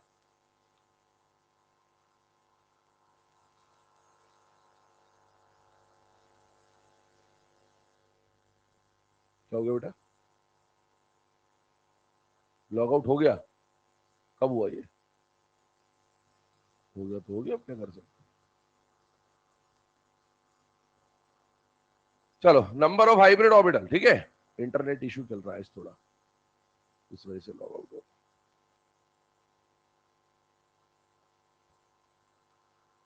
क्या बेटा? काई का? नीट के पेपर में ऐसा है कि फिजिक्स में एक बोनस है, ठीक है। और वो बोनस अभी एनटी है बेटा, इसका भरोसा नहीं है, ठीक है। ऐसे तो केमिस्ट्री में भी जो आंसर की दी गई है उसमें भी दो तीन जगह ऐसा है कि आंसर होना कुछ और चाहिए और देना कुछ और पड़ता है। तो पेपर बनाने वाले का किसी केमिस्ट्री का इस बार पेपर पता नहीं किस बेवकूफ के हाथ में पड़ा था। लिखना कुछ और चाहिए, लिखता कुछ और है। एक और क्वेश्चन आया था उसमें, अभी आपने जो पढ़ लिया, अपन ने वो पढ़ा था 18+2 इलेक्ट्रॉन कॉन्फ़िगरेशन, जहां मैंने इनर्ट पेयर इफेक्ट का नाम लिया था, थैला प्रभु बायो, वो थैला भी आया था, ठीक है। वो आया इनर्ट पेयर इफेक्ट से था, लेकिन कॉन्टेक्स्ट आपको पता चल चुका उसका कि थैलियम 3 के बदले +1 स्टेट दिखाता है, कि लोअर दो अपने ग्रुप से 2 यूनिट कम वाले, ऐसा भी क्वेश्चन था। वही क्वेश्चन ऐसा था, उसके 2 आंसर सही है, 2 सही है। और वो दिया जो हमने वो एनसीईआरटी के प्रेफरेंस पे दे दिया एक सही, बाकी उसके 2 आंसर सही है। तो पेपर बनाने वाले वहां से पता नहीं कौन थे, ऐसा हो जाता है कई बार दुर्घटना, ठीक है। एक और क्वेश्चन आया तो उसमें हीलियम जो है स्कूबा, सॉल्यूशन चैप्टर हो गया ना, तो स्कूबा डाइवर वगैरह, वो हेनरीज लॉ आपने पढ़ा होगा। तो वो जो ऑक्सीजन के साथ डाइल्यूएंट के फॉर्म में हीलियम को यूज करते हैं, है ना। ऐसा वाला पॉइंट है कि एनसीईआरटी पी ब्लॉक में भी है, ग्रुप 18 जब पढ़ेंगे तब आएगा उसके अंदर भी यूजेस के अंदर। तो वो डाइल्यूएंट के फॉर्म में यूज करते हैं क्योंकि हीलियम की सॉल्युबिलिटी ब्लड में कम होती है। अब वो एनसीईआरटी ने लिखा है कि ब्लड में सॉल्युबिलिटी कम है, ठीक है। क्या हो गया बेटा, थ्योरी आई थी। अब ओसी और आईओसी में बेटा थ्योरी ही आएगी, न्यूमेरिकल फिजिकल में आते हैं, है ना। न्यूमेरिकल बेटा आते कहाँ आपके एग्जाम में ज्यादा,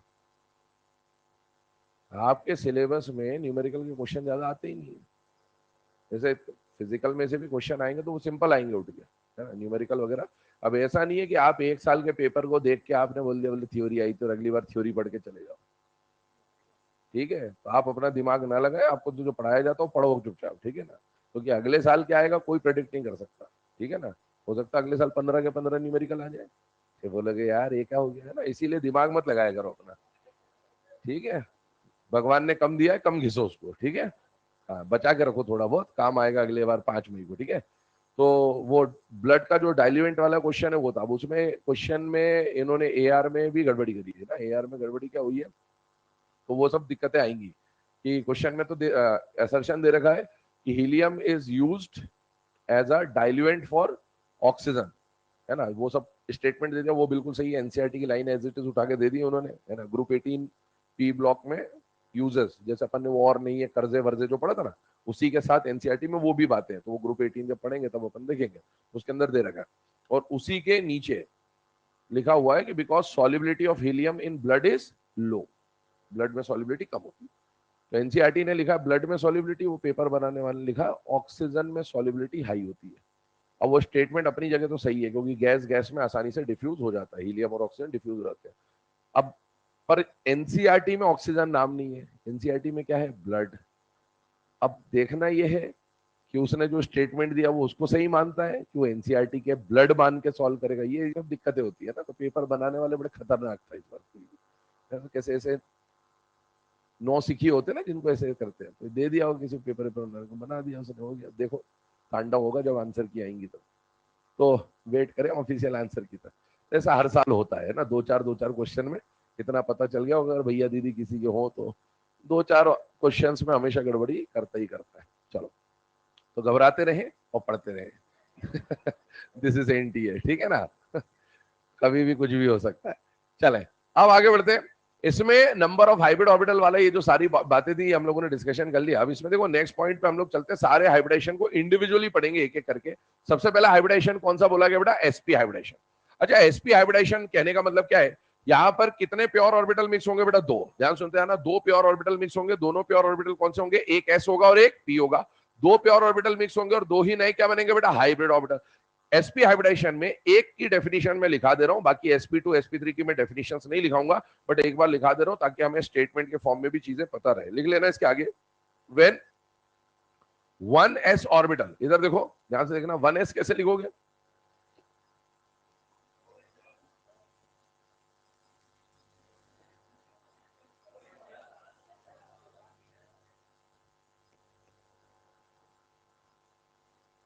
when 1s orbital and 1p orbital।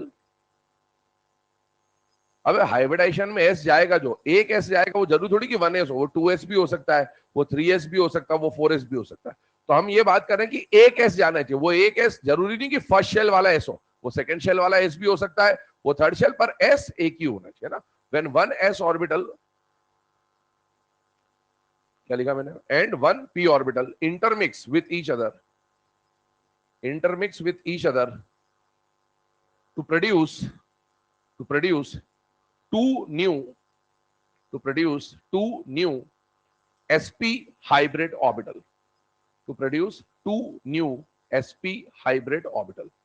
एक s ऑर्बिटल एक p ऑर्बिटल मिक्स होंगे और मिक्स होके क्या प्रोड्यूस करेंगे बेटा, दो नए sp हाइब्रिड ऑर्बिटल वो लोग क्या करेंगे बेटा, प्रोड्यूस कर रहे होंगे, ठीक है ना। इधर ध्यान से देखिए, हम लोग अगर इसको ऐसा समझे तो ये एक s ऑर्बिटल एक p ऑर्बिटल, ये p कौन सा हो सकता है बेटा, px भी हो सकता है या py भी हो सकता है या pz भी हो सकता है। इन दोनों को आपने मिक्सर में डाला, मिक्सर में डाला किसको था, एस और पी को, पर मिक्स होने के बाद कितने हाइब्रिड ऑर्बिटल बन के आएंगे, दो। इसका नाम क्या होगा, एस होगा या पी होगा या एसपी होगा, एसपी। इसका भी नाम क्या होगा, एसपी। और ये दो ऑटोमेटिकली स्पेस में एक अरेंजमेंट बना के आएंगे, वो अरेंजमेंट क्या कहलाएगा, लीनियर। तो आइए अब इसके ऊपर बात करते हैं आगे। सबसे पहले आपको कई बार क्वेश्चन में परसेंटेज एस कैरेक्टर या परसेंटेज पी कैरेक्टर की जरूरत पड़ रही होगी, तो ध्यान से देखें। एसपी हाइब्रिडाइजेशन में एस कैरेक्टर कितना है बेटा, 50%, पी कैरेक्टर कितना है बेटा, 50%। मेरे हिसाब से परसेंटेज निकालना सबको आता होगा, तो इसमें अपन ज्यादा टाइम वेस्ट नहीं करेंगे। अच्छा, इन दोनों का जो अरेंजमेंट बन के आएगा, उस अरेंजमेंट को क्या बोला जाएगा बेटा, इलेक्ट्रॉनिक ज्योमेट्री। क्या बोला जाएगा, इलेक्ट्रॉनिक ज्योमेट्री, ठीक है ना। इलेक्ट्रॉनिक ज्योमेट्री जो बन के आती है, बताइए दो का अरेंजमेंट क्या बन के आएगा बेटा, लीनियर। और वो लीनियर जो स्ट्रक्चर है वो कैसा दिखेगा कि यहां पर एक ए होगा, यहां पर एक बी होगा और यहां पर एक बी होगा, इस तरह से ये लीनियर दिखेगा आपको, एक लाइन में दिखेगा। अभी इसके ऊपर बात करेंगे। और इसका जो बॉन्ड एंगल होता है आइडियल कंडीशन में, वो कितना होता है बेटा, 180 डिग्री। तो यहां पर अगर हम लोग बात करें तो बॉन्ड एंगल जो लिखा जाएगा, that bond angle will be 180 degree. 180 degree के कितने एंगल है यहां पर, एक ही है कि दो है, एक है कि दो है, एक ही है। अरे एक ही है, ऐसा मत करना कि इसको बोले एक एंगल, इसको बोले दो, एक ही एंगल है, वो है ना, एक वो एक सेम ही तो मॉलिक्यूल है ना। आगे बात करते हैं। आगे सुनना, मुझे बताओ ये स्ट्रक्चर आपको प्लेनर दिख रहा है कि नॉन प्लेनर दिख रहा है, प्लेनर।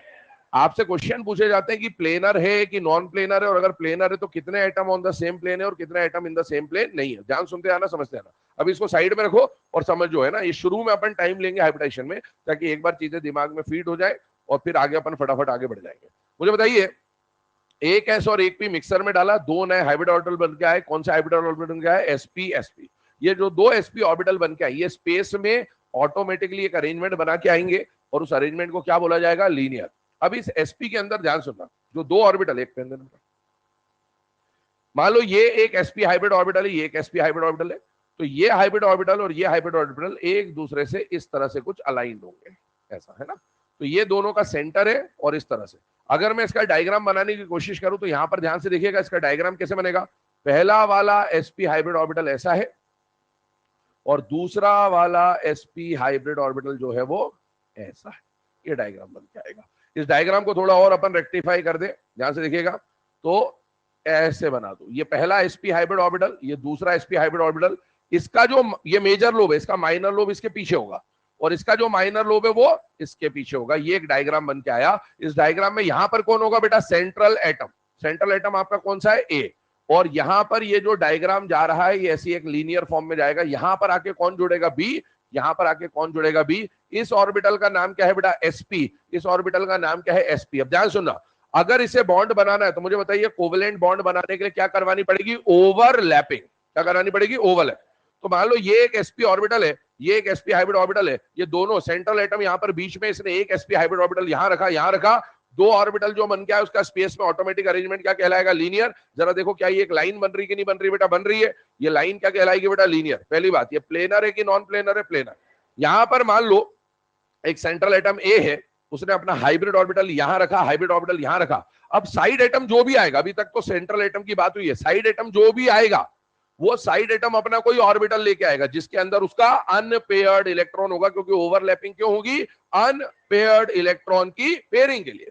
अब मान लो यहां पर हाइड्रोजन आ रहा है, मान लो हाइड्रोजन आ रहा है, तो हाइड्रोजन का अनपेयर्ड किसमें होता है, एस में। और ये कौन सा ऑर्बिटल है, एसपी। ये कौन सा ऑर्बिटल है, एसपी। हाइड्रोजन आया आया आया, इसके फुग्गे से यहां पर ओवरलैप कर रहा है, और एक हाइड्रोजन यहां से आया, इसके फुग्गे से ओवरलैप कर रहा है। मुझे बताइए ये ओवरलैपिंग कौन सी बनेगी, एसपीएस ओवरलैपिंग। ये वाली ओवरलैपिंग कौन सी बनेगी, एसपीएस ओवरलैपिंग। मान लो यहां पर हाइड्रोजन के बदले क्लोरीन आता, कौन आता, क्लोरीन, सीएल। सीएल का अनपेड इलेक्ट्रॉन एस में होता है कि पी में होता है, पी में। पी का शेप कैसा होता है, डम्बेल। ये ऑर्बिटल एसपी है, ये ऑर्बिटल एसपी है, पी अपना डम्बेल लेके आ रहा है क्लोरीन, और यहां ओवरलैप कर रहा है। ये ओवरलैपिंग कौन सी बन रही बताइए, एसपीपी ओवरलैपिंग। और ये भी कौन सी बनती है बेटा, एसपीपी, क्योंकि क्लोरीन आ रहा है। क्लोरीन का अनपेड इलेक्ट्रॉन किस में होता है, पी में। और ये जो पूरा स्ट्रक्चर बनेगा, क्या ये एक लाइन में बनेगा कि नहीं बनेगा, बनेगा। तो इसको क्या बोला जाएगा बेटा, लीनियर, है ना। अब ये लीनियर बनेगा। एक और बात सुने, इस हाइब्रिडाइजेशन को, एसपी हाइब्रिडाइजेशन को एक और नाम बोला जाता है, वो है बेटा डायगोनल हाइब्रिडाइजेशन। क्या बोला जाता है, डायगोनल हाइब्रिडाइजेशन। एनसीईआरटी में लिखा हुआ है कि जो sp हाइब्रिडेशन है उसको क्या बोला जाता है बेटा, डायगोनल हाइब्रिडेशन। डायगोनल हाइब्रिडेशन क्यों बोला, क्या कारण बता सकते हैं आप, why it is known as diagonal hybridization? Diagonal सुना है कभी? अरे मैथ्स पढ़ रहे 6th क्लास से, डायगोनल सुना होगा। मान लो ये बनाया मैंने, डायगोनल कहां बनेगा, ये बनेगा, दो ऑपोजिट वर्टेक्स को ज्वाइन करते डायगोनल, इसका एंगल कितना है? क्या बात समझ में आ गई आपकी? तो डायगोनल हाइब्रिडेशन क्यों बोलते हैं, क्योंकि इसका बॉन्ड एंगल जो होता है ना डायगोनल की तरह दिखता ही है, किसी भी एंड के डायगोनल को ज्वाइन कर सकते हो, और इसको क्या बोलते हैं बेटा, डायगोनल हाइब्रिडेशन। एग्जाम में क्वेश्चन आया कि भाई इनमें से किसका sp हाइब्रिडेशन है, तो आपके दिमाग में चमक जाएगा। लेकिन एग्जाम में पूछा इनमें से किसका डायगोनल, आपको डायगोनल हाइब्रिडेशन का मीनिंग पता होगा तो सॉल्व करोगे, वरना क्वेश्चन तो हाइब्रिडेशन का था, सिंपल था, पता सब कुछ था, पूरा हाइब्रिडेशन आता था, पर ये नहीं पता था कि डायगोनल हाइब्रिडेशन क्या है, तो फिर आप कुछ नहीं कर सकते, आप बेबस लाचार पाएंगे खुद को एग्जाम में। ठीक है, आइए यहां पर अगले केस के ऊपर बात करते, अभी ये खत्म नहीं हुआ, सुनते जाओ भी मेरी बातें। यहां पर पहले वाले केस को अपन बहुत इत्मीनान से तसल्ली से समझेंगे, क्योंकि आगे सारी चीजें इसी पे डिपेंड कर रही होगी। मान लो मैं एग्जाम्पल के फॉर्म में बात करूं, ध्यान से, आपको एग्जाम्पल दिया गया बेटा, मान लो BeF2, या आपको एग्जाम्पल दिया गया मान लो BeCl2 एटसेट्रा। ठीक है ना, मैंने यहां पर दो एग्जाम्पल लिख दिए, इनमें से मैंने बोला दो फॉर्मूले हाइब्रिडेशन के, एक सिग्मा प्लस लोन पेयर और एक half plus V plus M minus C plus A, दोनों को अप्लाई करना सीख रहे हैं। मैं मान लो आपको किसके लिए समझा रहा हूं, BeF2 के लिए। एक एग्जाम्पल दोनों में से ले लेते हैं, बाकी एग्जाम्पल अपन डिटेल में खूब सारे प्रैक्टिस करेंगे। BeF2 मुझे बताइए, इसके लिए मुझे हाइब्रिडेशन निकालना है बेटा। बेरिलियम के वैलेंस शेल में कितने इलेक्ट्रॉन होते हैं, दो वैलेंस दो, एटॉमिक नंबर 4 है। ठीक है ना, बेरिलियम के वैलेंस शेल में कितने इलेक्ट्रॉन, दो। कैसे पता चलेगा, ग्रुप नंबर से। किससे पता चलेगा, ग्रुप नंबर से। पहले भी बता चुका हूं जब आपको ऑक्टेट रूल बताया था, ग्रुप नंबर 1 के वैलेंस शेल में 1, ग्रुप नंबर 2 वालों के 2, ग्रुप नंबर 13 के 3, 14 के 4, 15 के 5, 6, 7, 8। ये बात ध्यान रखिएगा।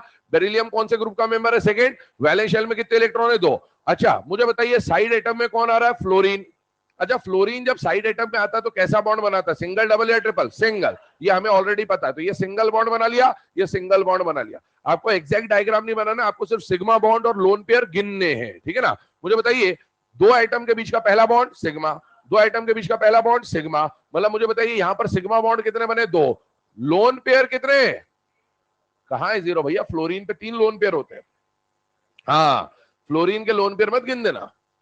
लोन पेयर किसके गिने जाएंगे, सेंट्रल एटम के। क्या बेरिलियम के पास कोई लोन पेयर है क्या, नहीं, दो ही तो इलेक्ट्रॉन थे, दोनों ने बॉन्डिंग में पार्टिसिपेट कर लिया, लोन पेयर 0। मुझे बताइए H का वैल्यू कितना आ रहा है, 2, और जब भी H का वैल्यू 2 आएगा तो हाइब्रिडाइजेशन कौन सा होगा, sp हाइब्रिडाइजेशन। तो क्या हमने हाइब्रिडाइजेशन निकालना सीख लिया, हाँ।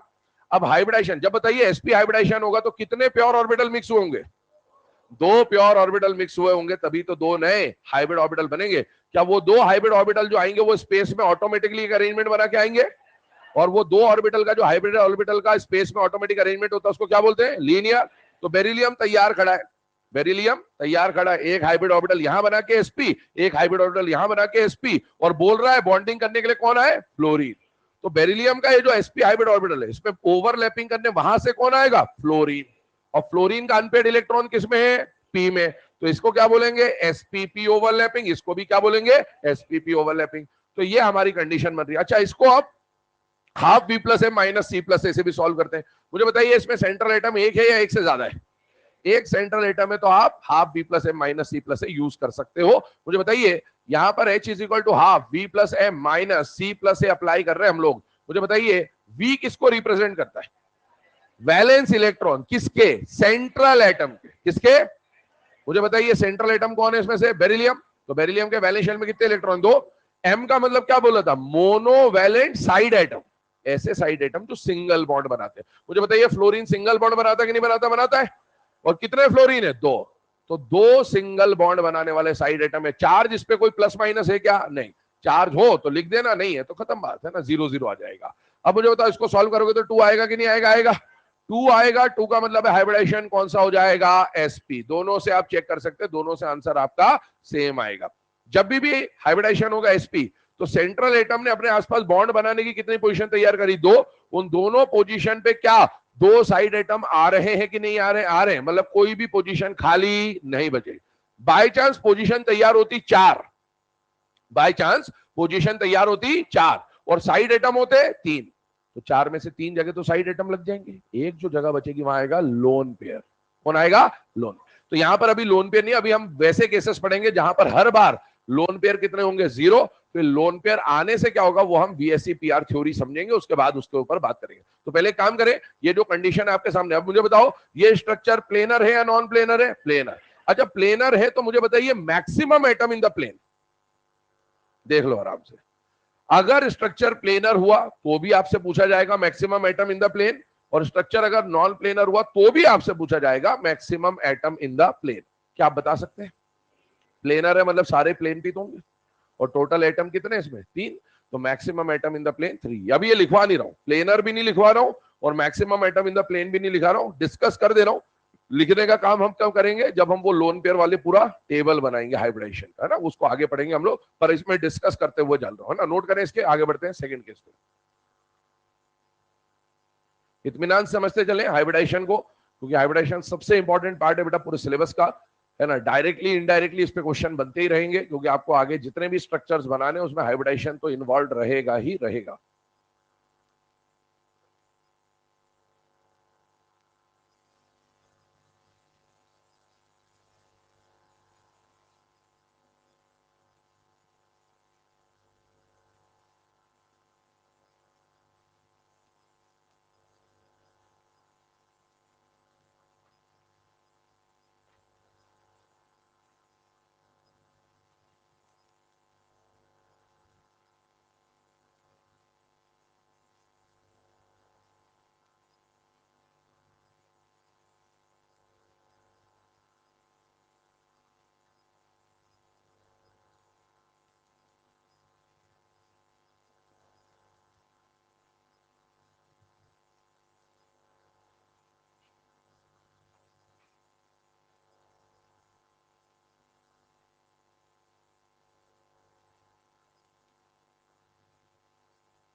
कर लिया नोट डाउन?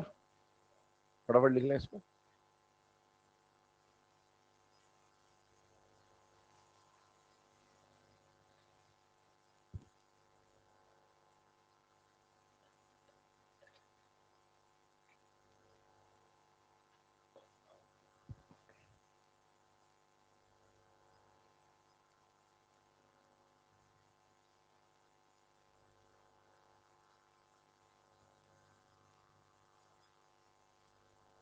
चले, है ना।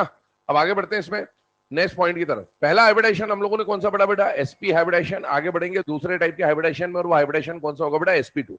sp2 हाइब्रिडाइजेशन की अगर हम लोग बात करें तो उसमें क्या क्या पॉसिबिलिटीज बनती आई है उसको देखते हैं। सबसे पहले सेकेंड नंबर का जो हाइब्रिडाइजेशन आएगा बेटा वो आएगा sp2 हाइब्रिडाइजेशन। तो sp2 हाइब्रिडाइजेशन की जब बात करें तो नाम से समझ में आना चाहिए, एक एस और 2 पी यहां पर क्या होने वाले बेटा? इंटरमिक्स होने वाले। तो अगर हम लोग बात करें तो इसमें परसेंटेज एस कैरेक्टर की अगर हम लोग बात करें तो कितना एस कैरेक्टर आएगा बेटा? 33.3%। और अगर हम परसेंटेज पी कैरेक्टर की बात करें तो यहां पर कितना पी कैरेक्टर आ जाएगा बेटा? 66.7%, ऐसा कुछ लगभग आ जाएगा। ठीक है, अब आगे बात करते हैं। इसमें एक एस 2 पी मिक्स होंगे, मिक्स होके कितने नए हाइब्रिड ऑर्बिटल बन के आएंगे? 3। वो 3 का जो अरेंजमेंट स्पेस में बन के आएगा वो क्या कहलाएगा बेटा? ट्राइगोनल प्लेनर, है ना। वो जो अरेंजमेंट बन के आता है उसको हम लोग क्या बोलेंगे बेटा? Electronic geometry. ध्यान सुन लेना टर्म को, दो तरह की ज्योमेट्री का नाम लिया जाएगा, एक इलेक्ट्रॉनिक ज्योमेट्री और एक मॉलिकुलर ज्योमेट्री। तो जब भी एसपी हाइब्रिडाइजेशन होगा तो जो आइडियल अरेंजमेंट बन के आना चाहिए, जो एक्चुअल अरेंजमेंट बन के आना चाहिए, उसको हम लोग क्या नाम देते हैं बेटा? Electronic geometry. जैसे एसपी कभी भी आएगा, कुछ भी आएगा, लोन पेयर हो ना हो, एसपी का जो आइडियल अरेंजमेंट होना चाहिए वो क्या होना चाहिए? लीनियर। तो एसपी की इलेक्ट्रॉनिक ज्योमेट्री हमेशा लीनियर होगी, sp2 की इलेक्ट्रॉनिक ज्योमेट्री हमेशा ट्राइगोनल प्लेनर होने वाली है, क्योंकि ये इसका आइडियल अरेंजमेंट है बेटा, ना। ट्राइगोनल प्लेनर होगा। अब ट्राइगोनल प्लेनर की अगर मैं बात करूं तो ट्राइगोनल प्लेनर कैसा दिखेगा? तो सेंट्रल एटम के साथ कुछ इस तरह की कंडीशन आएंगी, 3 एटम्स आएंगे, 3 साइड एटम्स आएंगे और इस तरह से जुड़ेंगे। ध्यान सुनना, ये 3 पोजीशन जो बनेंगी, ये 3 पोजीशन को अगर मैं डायग्रामेटिकली बनाऊं आपको, तो ये 3 पोजीशन ऐसी बनेगी, है ना। एक इधर, एक इधर, एक इधर। ये तीनों कौन से ऑर्बिटल है बेटा? sp2 हाइब्रिड ऑर्बिटल है। ये कौन सा ऑर्बिटल है sp2, ये कौन सा ऑर्बिटल है sp2, ये कौन सा ऑर्बिटल है sp2। अभी मैंने सिर्फ इनके मेजर लोब दिखाए हैं, माइनर लोब इसका ठीक ऑपोजिट, माइनर लोब इसके ठीक ऑपोजिट, माइनर लोब इसके ठीक ऑपोजिट। और एज ये जो सेंट्रल एटम ए है ये अपनी 3 पोजीशन तैयार करके बैठा हुआ है। अब साइड एटम जो भी होगा वो आएगा अपना ऑर्बिटल लेके ओवरलैप करेगा, ओवरलैप करेगा, ओवरलैप करेगा। मान लो इस ऑर्बिटल का नाम sp2 sp2 sp2 है, जो कि इसका नाम एक्चुअल में है। अब बताओ साइड एटम अगर हाइड्रोजन आता है, कौन आता है? हाइड्रोजन। तो बताइए ओवरलैपिंग कौन सी कहलाएगी? sp2s, sp2s, sp2s। अगर मैं side atom fluorine, chlorine, bromine, iodine या कोई हेलोजन लाता हूं तो हेलोजन का अनपेड इलेक्ट्रॉन किसमें होता है? p में। तो बताइए ओवरलैपिंग कौन सी होगी? sp2p। ओवरलैपिंग sp2p, sp2p होने वाली है। ठीक है, आगे बढ़ते हैं, इसमें ध्यान से देखिएगा, इस डायग्राम को और डिटेल में समझे। यहां पर अब अगला क्वेश्चन जो बनेगा वो किसका बनेगा बेटा? बॉन्ड एंगल का। इसको अगर हम आइडियल बात करें तो इसका जो आइडियल बॉन्ड एंगल होता है वो कितना होता है बेटा? 120 डिग्री का। 120 डिग्री क्यों बेटा? पूरा जो एक सर्कल बनता है प्लेन पर, प्लेन की बात चल रही है यहां पर, है ना, प्लेन की, प्लेन पे अगर एक पूरा सर्कल बनाओगे तो कितना एंगल बनता है? 360। इससे पहले वाला जो डायग्राम था वो प्लेनर था और उसको आपने दो हिस्सों में तोड़ा, दो हिस्सों में तोड़ा, तो 360 को 2 से डिवाइड किया तो कितना होगा? 180। उसका एंगल कितना आया? 180। यहां पर आप 360 को 3 हिस्सों में तोड़ रहे हो और 3 हिस्सों में तोड़ोगे तो एंगल कितना होगा बेटा? 120, 120, 120। मतलब इसका आइडियल कंडीशन में जो बॉन्ड एंगल होगा बेटा वो 120 डिग्री होगा। और 120 डिग्री के कितने एंगल्स होंगे? 3। क्लियरली दिख रहा है हमें कितने एंगल्स होंगे बेटा? 3 एंगल्स होंगे। ये आइडियल कंडीशन है, बाद में लोन पेयर वोन पेयर आने से इसमें चेंजेस आ सकते हैं, डिस्टॉर्शन आ सकता है, बट ये आइडियल कंडीशन। अच्छा, जरा इस डायग्राम को 3D में समझेंगे, पर उस 3D में समझने से पहले मैं यहां पर कुछ बातें आपको बता रहा हूं। जैसे मान लीजिए एग्जाम में आपको एग्जांपल दिया गया बेटा BF3, BCl3 एक्सेट्रा, है ना। अब मैं सपोज यहां पर BCl3 के रिस्पेक्ट में आपको समझा रहा हूं। 2 फॉर्मूले हम लोगों ने सीखे, सिग्मा प्लस लोन पेयर और एक half V plus M minus C plus A। मुझे बताइए डायरेक्टली सॉल्व करने की कोशिश करिएगा इसको माइंड में, है ना। मैं बोर्ड पे अभी आपको बता दे रहा हूं, लेकिन ये क्वेश्चन अपने को कॉपी पेन की जरूरत नहीं पड़नी चाहिए, माइंड में सॉल्व होना चाहिए। ये जितने डायग्राम आपको बताए जा रहे हैं ना 3D में, इसको इमेजिन कर लेना। जैसा ओवरलैपिंग में अपन ने एक्सेस को समझा था, वैसे इन डायग्राम को इमेजिन करना। क्यों इमेजिन करना? क्योंकि वो टेबल जो बनेगी लास्ट में, वो टेबल रटना पॉसिबल नहीं होता, क्योंकि आप गड़बड़ करोगे। इसको समझ लोगे 3D में, प्लेनर है कि नॉन प्लेनर है, कि कितने एटम प्लेन पर है, और आगे डाइपोल मूवमेंट वगैरह जब पढ़ेंगे तो भी ये 3D वाला स्ट्रक्चर ही काम में आएगा। तो इसको समझते हुए चले, है ना। बेटा BF3 है, मुझे बताइए बोरॉन के वैलेंस शेल में कितने इलेक्ट्रॉन है? बोरॉन कौन से ग्रुप का मेंबर है? 13। कौन से ग्रुप का? 13। तो इसका वैलेंस शेल में 3। क्लोरीन कैसा बॉन्ड बनाता है? Single single single. क्या 3 सिग्मा बॉन्ड बन जाएंगे? क्या कोई इलेक्ट्रॉन बच रहा है क्या? तो sigma bond 3, lone pair 0। Boron के वैलेंस शेल में 3 इलेक्ट्रॉन है, यहां क्लोरीन आए, यहां क्लोरीन आए, यहां क्लोरीन आया, 3 सिग्मा बॉन्ड बन गए, सिग्मा बॉन्ड 3, लोन पेयर 0। मुझे बताइए H का वैल्यू कितना निकल के आएगा? 3। और जब जब H का वैल्यू 3 आएगा तब तब हाइब्रिडाइजेशन कौन सा होगा? sp2। sp2 की आइडियल कंडीशन में जो ज्योमेट्री होती है वो क्या होती है? Trigonal planar. मतलब सेंट्रल एटम ने अपने आसपास बॉन्ड बनाने के लिए कितने पोजीशन तैयार करे? 3। वो 3 पोजीशन स्पेस में ऑटोमेटिकली एक अरेंजमेंट बना के आएंगे, और वो अरेंजमेंट कैसा होगा बेटा? Trigonal planar. दूसरी बात, इसी को half V plus M minus C plus A से सॉल्व करते हैं। मुझे बताइए half V plus M minus C plus A से सॉल्व करने चले तो बताइए बोरॉन के, अब इसको डायरेक्टली करेंगे ना, बोरॉन के वैलेंस शेल में कितने इलेक्ट्रॉन? 3। क्या क्लोरीन सिंगल बॉन्ड बनाता है? हाँ। क्या सिंगल बॉन्ड बनाने वाले कितने साइड एटम है? 3। 3 प्लस 3 6। चार्ज वार्ज तो कुछ है नहीं, 6 डिवाइडेड बाई 2 कितना आएगा? 3। तो यहां पर मैं अब लिख देता हूं हाफ 3 प्लस 3, सॉल्व करने पर आएगा 3। 3 का मतलब हाइब्रिडाइजेशन कौन सा हो जाएगा? sp2। अच्छा, कितनी पोजीशन तैयार की गई है? 3। क्या साइड एटम भी 3 है? इसका मतलब है lone pair 0, lone pair 0, lone pair. ठीक है, अब इस स्ट्रक्चर को 3D में समझे। 3D में समझे तो ध्यान से देखना इधर। बोरॉन ने अपने आसपास sp2 sp2 sp2 ये 3 ऑर्बिटल तैयार कर ले। अब मुझे बताओ ओवरलैपिंग के लिए कौन आ रहा है? क्लोरीन। क्लोरीन का अनपेयर्ड इलेक्ट्रॉन किसमें होता है? p में। और p का शेप कैसा होता है? स्फेरिकल या डम्बल? डम्बल। तो क्लोरीन अपना p ऑर्बिटल लेके आएगा, यहां ओवरलैप करेगा। क्लोरीन अपना p ऑर्बिटल लाएगा और यहां पर ओवरलैप करेगा, और क्लोरीन अपना p ऑर्बिटल लाएगा और यहां पर ओवरलैप करेगा। बेटा ये जो ओवरलैपिंग हो रही है इसमें जो व्हाइट वाला ऑर्बिटल है उस ऑर्बिटल का नाम क्या है? s p x p y या sp2? और क्लोरीन का ऑर्बिटल है p। तो इस ओवरलैपिंग को क्या बोलेंगे, sp2p ओवरलैपिंग। इसको क्या बोलोगे, sp2p ओवरलैपिंग। इसको क्या बोलोगे, sp2p ओवरलैपिंग। क्या तीनों ओवरलैपिंग सेम है या अलग है बेटा, सेम है। अच्छा एक बात बताओ, अगर यहां पर मैं क्लोरीन के बदले हाइड्रोजन लाता इस जगह, तो ये कौन सा होता, sp2s। अगर यहां पर दोनों जगह क्लोरीन होता और यहां पर हाइड्रोजन होता, तो क्या मैं बोल सकता था कि इस मॉलिक्यूल में दो sp2p ओवरलैपिंग है और एक sp2s ओवरलैपिंग है। क्या ये बात समझ में आ रही है।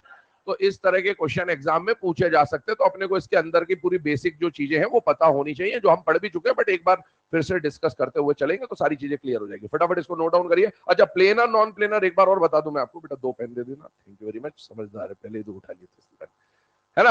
अब इसको अगर हम देखें तो सेंट्रल एटम ने अपने आसपास बॉन्ड बनाने की कितनी पोजीशन तैयार करी, 3। वो 3 पोजीशन स्पेस में ऐसा अरेंजमेंट लेके आएगी। कैसा अरेंजमेंट लेके आएगी बेटा, ऐसा देख लेना। उसमें क्या ब्लैक कलर समझ नहीं आ रहा, तो मैं भी देख लूंगा, है ना। तो ऐसा अरेंजमेंट बन के आएगा। इस अरेंजमेंट को देखो तो पहली बात ये, अरेंजमेंट कैसा बन रहा है, एक ट्राइंगल। इसके तीनों पॉइंट्स को आप ज्वाइन करिए तो आपको एक ट्राइंगल बनता हुआ दिखेगा। तो ये स्ट्रक्चर क्या कहलाएगा, ट्राइगोनल। और प्लेनर क्यों, क्योंकि ये एक प्लेन पर है।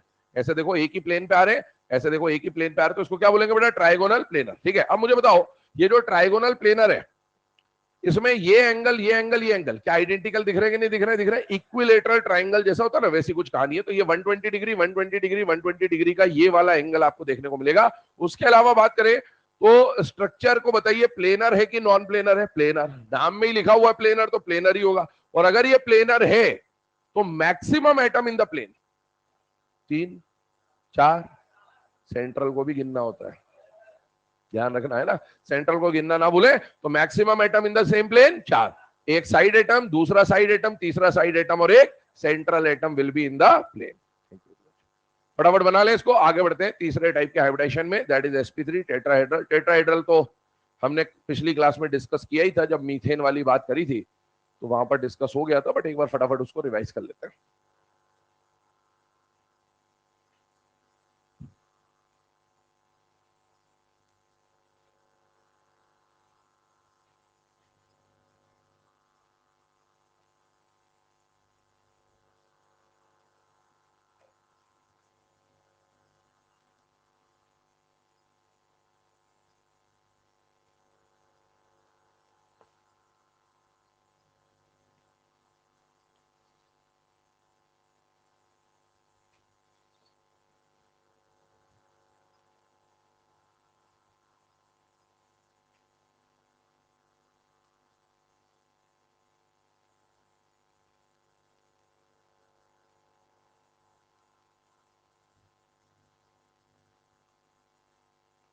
Question practice, question practice, question practice लगातार करते रहें। एक ही चीज है जो आपको नए क्वेश्चन से बचाएगी हमेशा, वो है क्वेश्चन प्रैक्टिस। क्योंकि कभी भी नया क्वेश्चन आता है तो अगर आपने क्वेश्चन देख रखा है तो आसान होता है, और नहीं देख रखा है तो डिफिकल्ट ही होता है। ठीक है, इसलिए क्वेश्चन प्रैक्टिस करते रहेंगे। कुछ बच्चे होते हैं सिर्फ प्रीवियस ईयर क्वेश्चन के भरोसे चले जाते हैं, तो उनके साथ कभी भी दुर्घटना हो सकती है। जैसे इस बार केमिस्ट्री में PYQ में से मुश्किल से 1-2 क्वेश्चन आए थे 50 में से। बायो फिजिक्स में पूरे PYQ आए थे, तो बस बायो और फिजिक्स करके चले जाना, हो जाएगा सिलेक्शन, है ना। ऐसा दुर्घटना कभी भी हो सकती है, तो इसीलिए क्वेश्चन प्रैक्टिस करते रहे ना। कोई बच्चों की आदत होती है ना, एक्सरसाइज 2-3 जिसमें सिर्फ PYQ होते वो कर लेते हैं, बाकी क्वेश्चन नहीं करते, बोले हाँ हाँ बढ़िया है। ऐसा नहीं करते, क्वेश्चन लगाइए, जितने ज्यादा लगाओगे उतना फायदा रहेगा। कभी भी पेपर कभी भी सिंपल आ सकता है, कभी भी टफ आ सकता है। इस बार का सिंपल ही था ऑलमोस्ट, पर हर बार ऐसा है वो जरूरी नहीं है, और हो सकता है अगली बार किसी और चीज का टफ आ जाए, इसीलिए करते रहो क्वेश्चन प्रैक्टिस, है ना। चले आगे बढ़ते हैं। इसके बाद अगली कंडीशन पे 2 तरह के हाइब्रिडेशन अभी हम लोगों ने डिस्कस करे, वो कौन सा हाइब्रिडेशन, एक sp और एक sp2। आते हैं तीसरे हाइब्रिडेशन पे, और तीसरा हाइब्रिडेशन जो हमें समझना है वो कौन सा हाइब्रिडेशन है बेटा, sp3 हाइब्रिडेशन है। आइए sp3 हाइब्रिडेशन के बारे में समझते हैं, कंडीशंस क्या क्या दे रखी है आपको। सबसे पहले यहां पर 4 ऑर्बिटल मिक्स होंगे, एक s ऑर्बिटल होगा और 3 p ऑर्बिटल होगा। वो 3 p ऑर्बिटल कौन कौन से होंगे, px भी होगा, py भी होगा और pz भी होगा। इसका मतलब है यहां पर टोटल 4 ऑर्बिटल होंगे, 4 में से s एक है, तो बेटा 1/4% मतलब 25% s कैरेक्टर और 75% इसका क्या आ जाएगा बेटा p कैरेक्टर।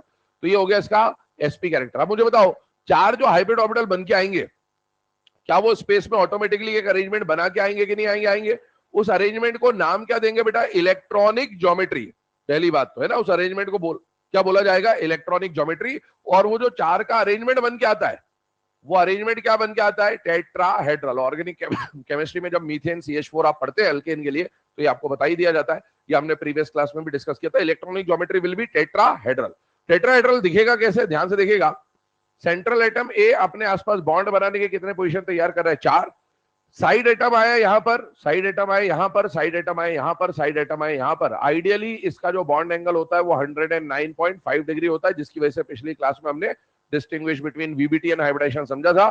तो इसका बॉन्ड एंगल जो है आइडियली वो आपको मिलेगा 109.5 डिग्री, या फिर उसको कई बार ऐसे भी लिख देते हैं कि 109 डिग्री एंड 28 मिनट्स। ठीक है, ये कहा जाता है। अब ये अगर हम लोग देखें 109 डिग्री 28 मिनट्स, फिजिक्स में आपने मिनट्स वगैरह पढ़ रखा होता है, 1 डिग्री में 60 मिनट होते हैं, तो यहाँ पर 28 मिनट है, लगभग 30 मिनट मान लो, तो कितना हो जाएगा बेटा? आधा डिग्री हो जाएगा, तो 109.5 डिग्री। अच्छा मुझे बताइए 109.5 डिग्री के कितने एंगल है यहाँ? इससे पहले हमने बात करी ना, जैसे 180 का 1 था, 120 का 3 था, कितना है यहाँ?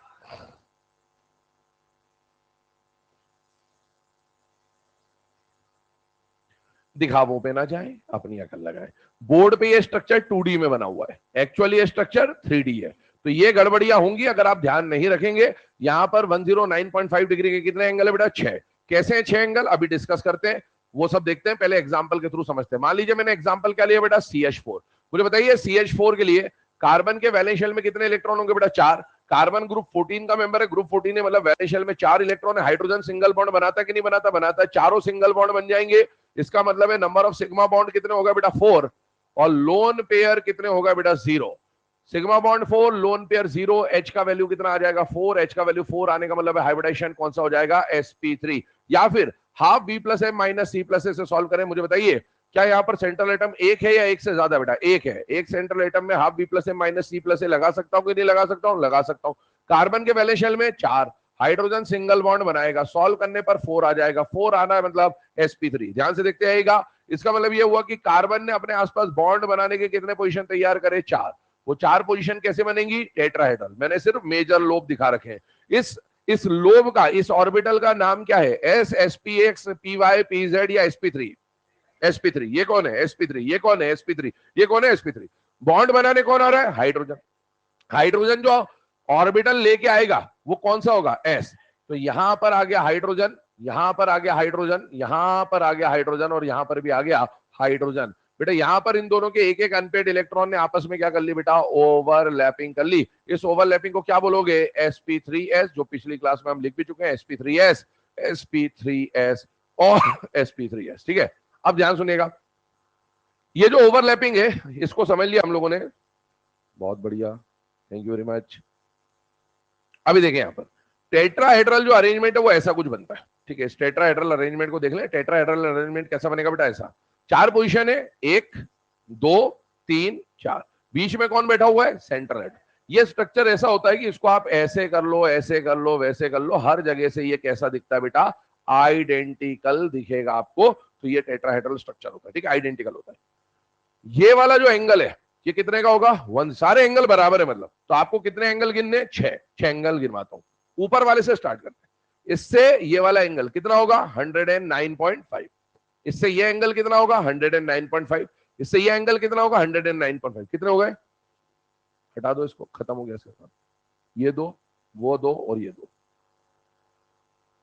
ये भी 109.5 है। ध्यान से देख लीजिए कितने एंगल होंगे? 6। सारे एंगल बराबर है, कोई सा भी एंगल देखो। तो मैं तो एंगल गिनवा देता हूं कि 6 एंगल होने चाहिए। 1 2 3 4 5 6। ये 6 एंगल कितने के बेटा?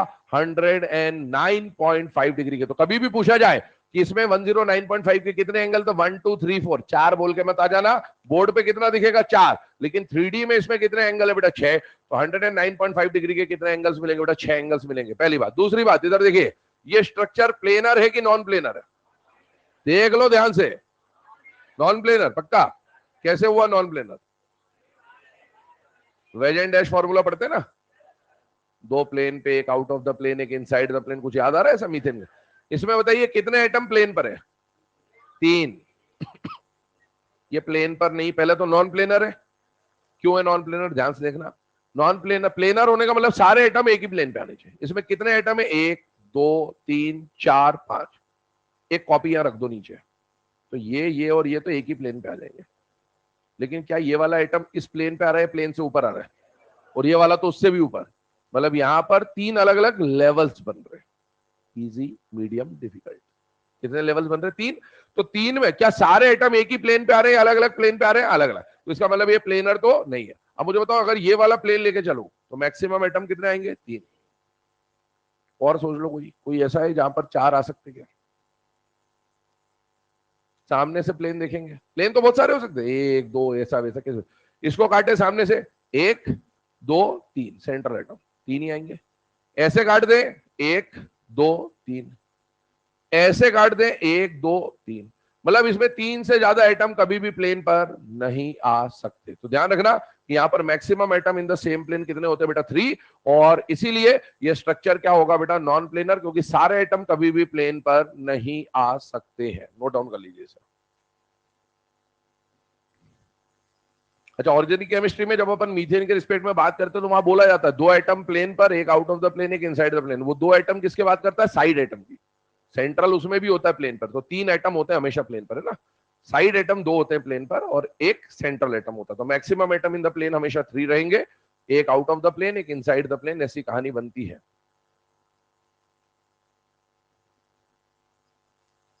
छाप लिया? फटाफट फटाफट लिखें इसको। तो प्लेनर नॉन प्लेनर को इमेजिन करते हुए चले, कैसा क्या स्ट्रक्चर बनेगा। ठीक है, 5-10 पेन लेके चले साथ में, ताकि आपको स्ट्रक्चर 3D में इमेजिन हो जाए, है ना। घर पे जाके एक बार ट्राई करना स्ट्रक्चर्स बनाने का, क्योंकि ये क्या है कि आप 3D में समझ लोगे ना। अभी तो बहुत सिंपल पार्ट चल रहा है, अभी फिर एंगल के रिपल्शन विपल्शन आएंगे। तो अपने को अगर 3D में अरेंजमेंट समझ में आता है तो एग्जाम में अपने कॉपी पेन यूज नहीं करना होता, माइंड में ही आप सॉल्व कर लेंगे कि भाई रिपल्शन होगा तो एंगल कम होगा कि बढ़ेगा, कि मोर देन ये हो जाएगा कि लेस देन वो हो जाएगा। तो इसीलिए उसको सॉल्व करते रहे, 3D में इमेजिन करके आए। बाकी इसके आगे डिस्कशन कल करते रहते हैं ना।